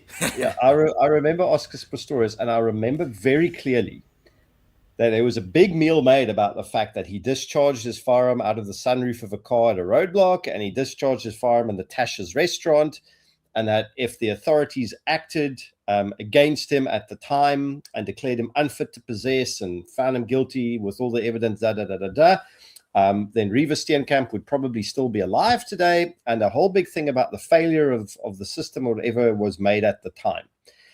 And was seen very serious, that the previous, what shall we call it, blatant, flagrantly breaking of the law that he did, he was protected from that by his position of privilege. Yet here we have exactly the same thing happening, because if he gets away with a fine or a suspended prison sentence, that tells you that the Firearms Control Act of 2000, the holy grail of gun legislation in South Africa, means absolutely nothing, zero, so long as you are in a privileged enough political position to just get away with breaking it. And therefore the law itself is a complete joke. There are some other elements to this, which I think we have to kind of consider, right? And specifically, I'm talking to you, Gideon. But there was recently a case, as you know, there was a politician as part of the DA. That politician recently fired a firearm in the air. That individual hasn't gone through the same rigor as Julius. So, obviously I understand everybody wants to see Julius go down because of Julius. And everybody thinks this is the first time that they even remotely close to a hearing, like to some form of justice being applying on Julius. Like, this is the closest they've ever got. With that being said, you will recall that there was an individual who fired a firearm with a blank gun at Brockenfell. And that individual, according to the Firearms Control Act, was actually firing a firearm even though it was a blank gun. Yeah. And it didn't actually get any form of sentence for the case was dropped. Now, there will be an argument here if Julius does have a serious conviction, why have they not had that applied to them? And you got to remember the pendulum swings both ways, right? It's like, you can't just say, okay, well, great, Juju went to jail. Great. You've set a precedent. And that precedent might not necessarily be the one that people want to set. So to address what Gideon said, he said, well, the Firearms Control Act is not that great because it's not actually being applied. Well, it's already not like that, dude. Like, it's already being breached. There was, as you know, there was the case of the lady who pulled the firearm out on the EFF in the mall in Kabaga, in Wilma. They called her the, you remember she had the gun in the bra. The bra. I remember that. Yeah. I remember. Yeah. Case was dropped. Like, the Firearms Control Act is not one of those pieces of legislation that are actually strictly applied. It's not. The Firearms Control Act actually says that even the CFR, the Central Firearm Register, has to do certain things in a certain time. It doesn't do it. There are stuff in the FCA that should have been implemented according to itself and its own regulations 22 years ago already. That just never happened. It was never implemented. And I think this is the other thing people mustn't lose sight of, is regardless of what the sentencing happens to be, 100% it's going to get appealed to a higher court. Whether it's the High Court or the Court of Appeals, we wouldn't know. But even then, let's say it is appealed to a high court. If that isn't done favorably, or if the state feels to, if it goes against the state and they feel to appeal, then it'll get appealed to the Court of Appeals. So regardless of what happens here, is really just, it's not even a closing chapter on anything, because unless all parties are equally happy or unhappy with how this ends up, unless it's a really lenient sentence and Julius doesn't want to take the risk of getting a higher one by taking an appeal, and the state lets it go, that might end there. But chances are good that this might get appealed anyway. And all right, wow, that's absolutely insane. We don't know how long. So that would take. okay. So Wow. So you're telling me that this is like far from over. So we're still gonna sit and sleep and have more arguments made after this. Oh yeah, Probably. 100%, 100%. So it's important to remember that the rules of double jeopardy always apply when charging somebody. That's why when you charge them, you need to include as many of the offenses as you can, because you can't substitute or amend a charge sheet at a later stage. Like the charge sheet has to include every possible conceivable thing, because once it's in, it's in. You can't add and go, actually, also he did that. Actually, also he did that. So, and that's because there's a presumption in law that once innocent, always innocent. So you can't go back and retry a person and go, actually, I forgot to include that, or I forgot to include that. Like once innocent, always innocent. But the same courtesy doesn't apply to a guilty plea. Every guilty plea is subject to an appeal. So you know that in the case of the parliamentarians, they'll appeal this till we have seen cases with Jacob Zuma, as an example. He appealed this to the High Court, went from the High Court to the Supreme Court, went from the Supreme Court to the Constitutional Court. And you think to yourself, there's nowhere else to go from the Constitutional Court. The guy appealed it all the way back to the High Court. That's not the way it works. Right? It goes up. Yeah. Don't come down. You can't appeal the Constitutional Court to the High Court. But it's paperwork. Now that I put the appeal in, everything waits. You're right. And to a large degree, remember, this case started in 2019. This event occurred. It's been going on for 7 years. Now, the reason for that isn't actually that hard to understand. And that is because Julius himself and many of the politicians of his ilk are not beyond waiting for things to occur. Like, they don't mind that they've got this case over their head. They don't care. You and I, we'd want it over with as soon as possible. I'm sure Gideon's like that. He'd want the case to be heard, done, sorted, so that he can move on with his life. These guys don't care. They don't care. They can sit there in the background. They don't care. So what you do is every time you go to court, and they go, have you got Form 1? You go, no, but I'll bring it next time. Case postponed till next time.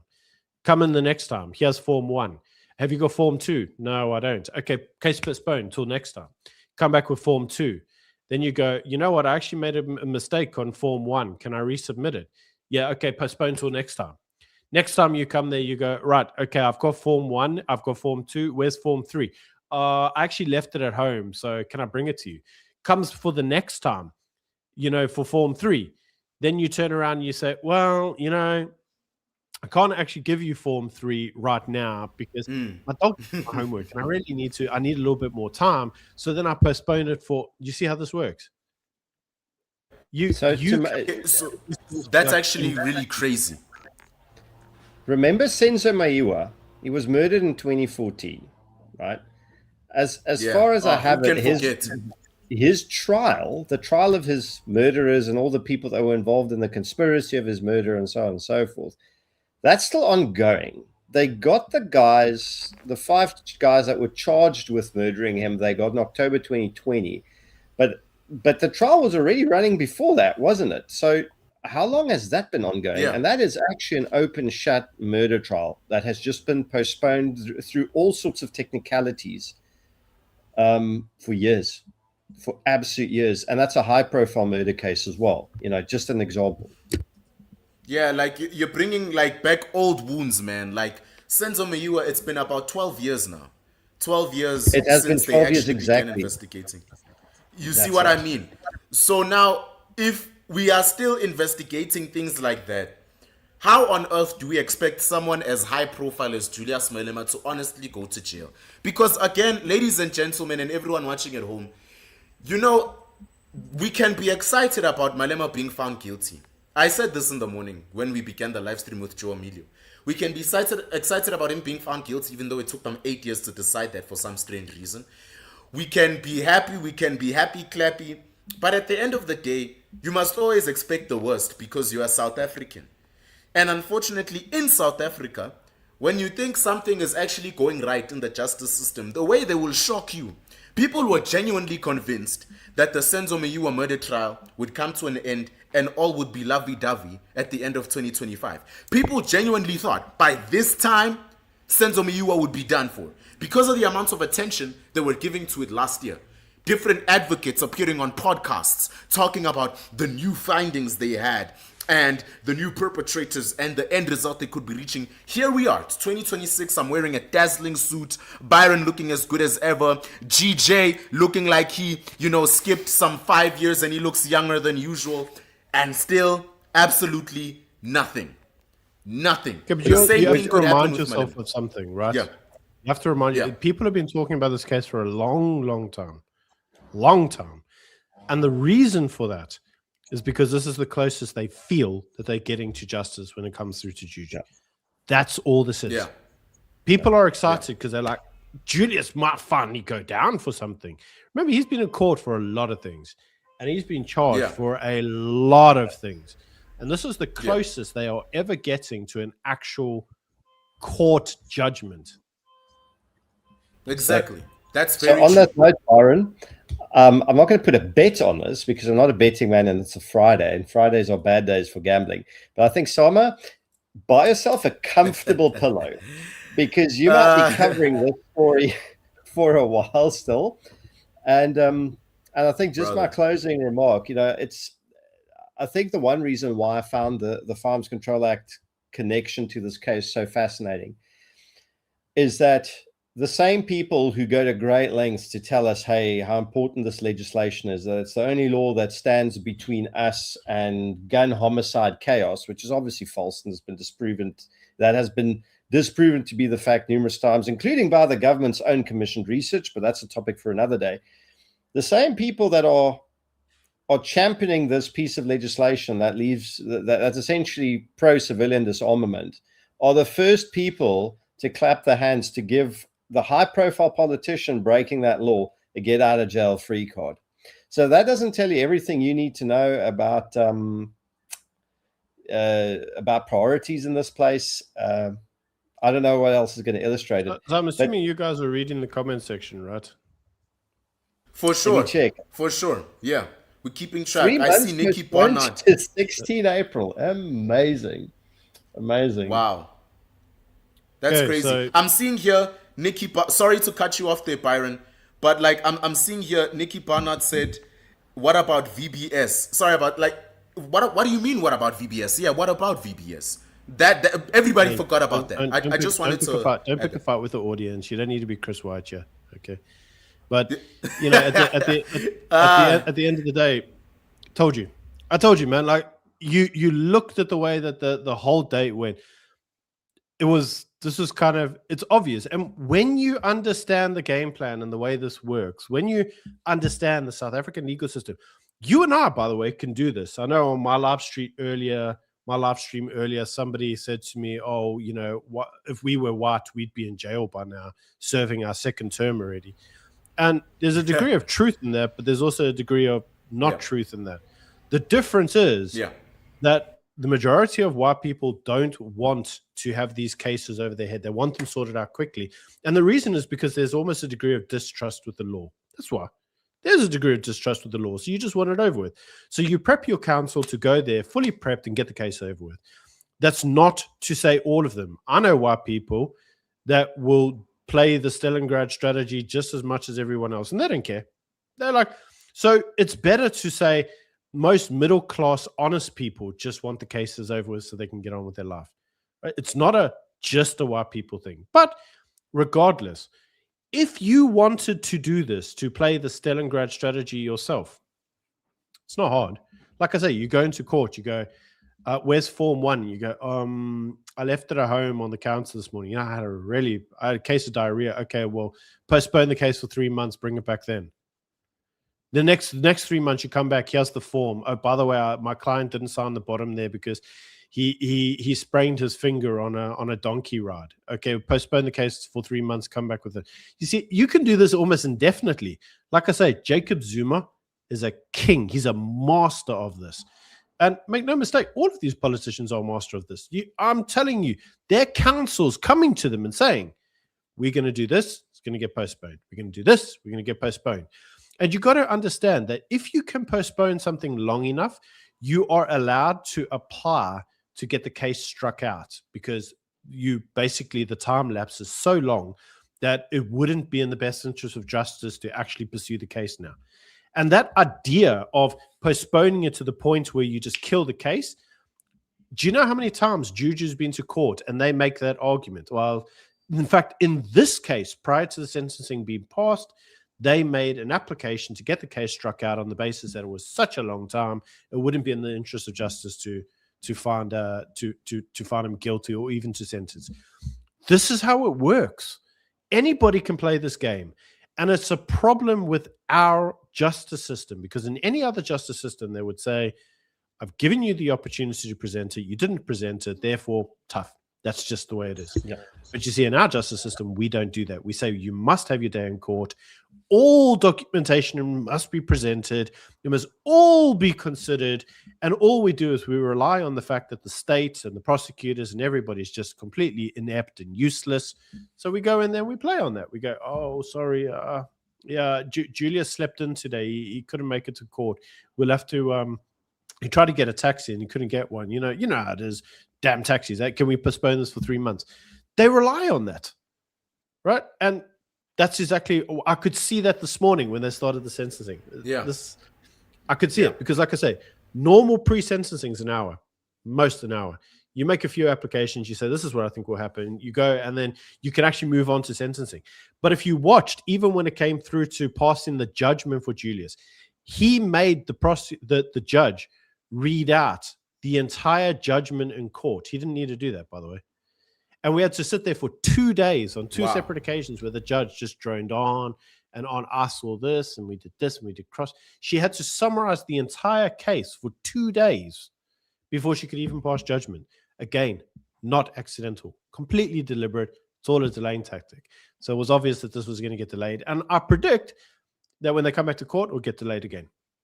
And even if it doesn't get, and they pass if they go, we're not going to delay it, we go to sentence right now, that's grounds for appeal. You appeal it immediately. You go, you weren't being just and fair. See how this works? It's a bit, Byron, it's a bit like rocking up for a pistol duel and then telling the other guy, I'm not ready. No. I left my pistol at home, and then next week you come over with the pistol, but you actually forgot the gunpowder. And then the week after that, you forgot the bullet, and and then the week after that, you forgot your bulletproof vest, and then the week after that, you go, you know what? Like, we've missed 4 of these. Let's just call it off. Like, do you even remember what we were arguing about anymore? Yeah, let's not worry about it. That's the game. I wish my clients would accept these kinds of excuses, but I'll just get fired. And on that bombshell, ladies, gentlemen, others, it's been great. I'm dropping off now. Me too. Chat to you later. Right. Thanks, guys. We love you guys. Thanks, and I'm going to drop off too, because I'm actually thanks so much, man. Eating lunch, so Okay, yeah, of course. Of course. I actually didn't have any lunch, so cheers, brother. Oh, shame. somebody give Summer a super chat. He needs to pop down and get a Streetwise too. Yeah, they'll buy me a coffee. Wink, wink. Take care, brother. Love you, man. Ladies and gentlemen, that was Byron Shepherd from The Morning Shot and Gideon Jobert. 2 very smart people when it comes to the law, when it comes to gunfire, when it comes to the whole case itself, specifically Malema's case. Right? I say time and time again, you can never know everything about a case. So it's always important to have individuals, hop in and explain different things you don't understand. Because remember, you and me were confused. We were wondering, why are these people reading biographies and so forth? And then Byron Shepherd and Gideon Jobert explained it well. Byron Shepherd mentioned they do this on purpose because they want them to continue postponing the matter and postponing until they actually find a solid reason for them to actually give them a fine, not a sentencing. You see, Gideon said the same thing. Julius Malema, unfortunately, is not a random citizen. So he's going to get more leverage. He's going to get more special treatment. They're going to keep postponing. Like today, it was postponed because these people are wasting time busy arguing about things. You know what I mean? But then again, that's the country we live in. Ladies and gentlemen, it's been 3 hours. We've been live streaming for almost 3 hours. I can see even the laptop here is tired. Everyone is tired. Renee and them, they are not here anymore. They went to take naps. The people who were with me in the beginning of the live stream, they are gone now. Most of the people hopped in when BYRON Shepherd from the Morning Shot came in, and now he's gone, so they're probably leaving. But if you haven't seen it, I just released an episode on the SAMA SAMBIT channel, so that's what you can watch if you want to catch up on everything and there's anything that you missed and you'd want to continue investigating this Malema case yourself. I just released an episode on my channel. Again, please vote on the Truth Report website. If you support my content, buy me a coffee. The link's in the description of any one of my videos. You can buy me a coffee, join my Realm of Reason Discord server where we train different people on self-improvement and so forth. And ladies and gentlemen, lesbians and fishermen, hot dogs and Doberman, my name is SAMA SAMBIT, looking as dazzling as ever. Thank you so much for bearing with us, for bearing with us with this entire torturous case. And like always, you know what time it is. It's time to see you next time. All right, peace out. Thanks, guys.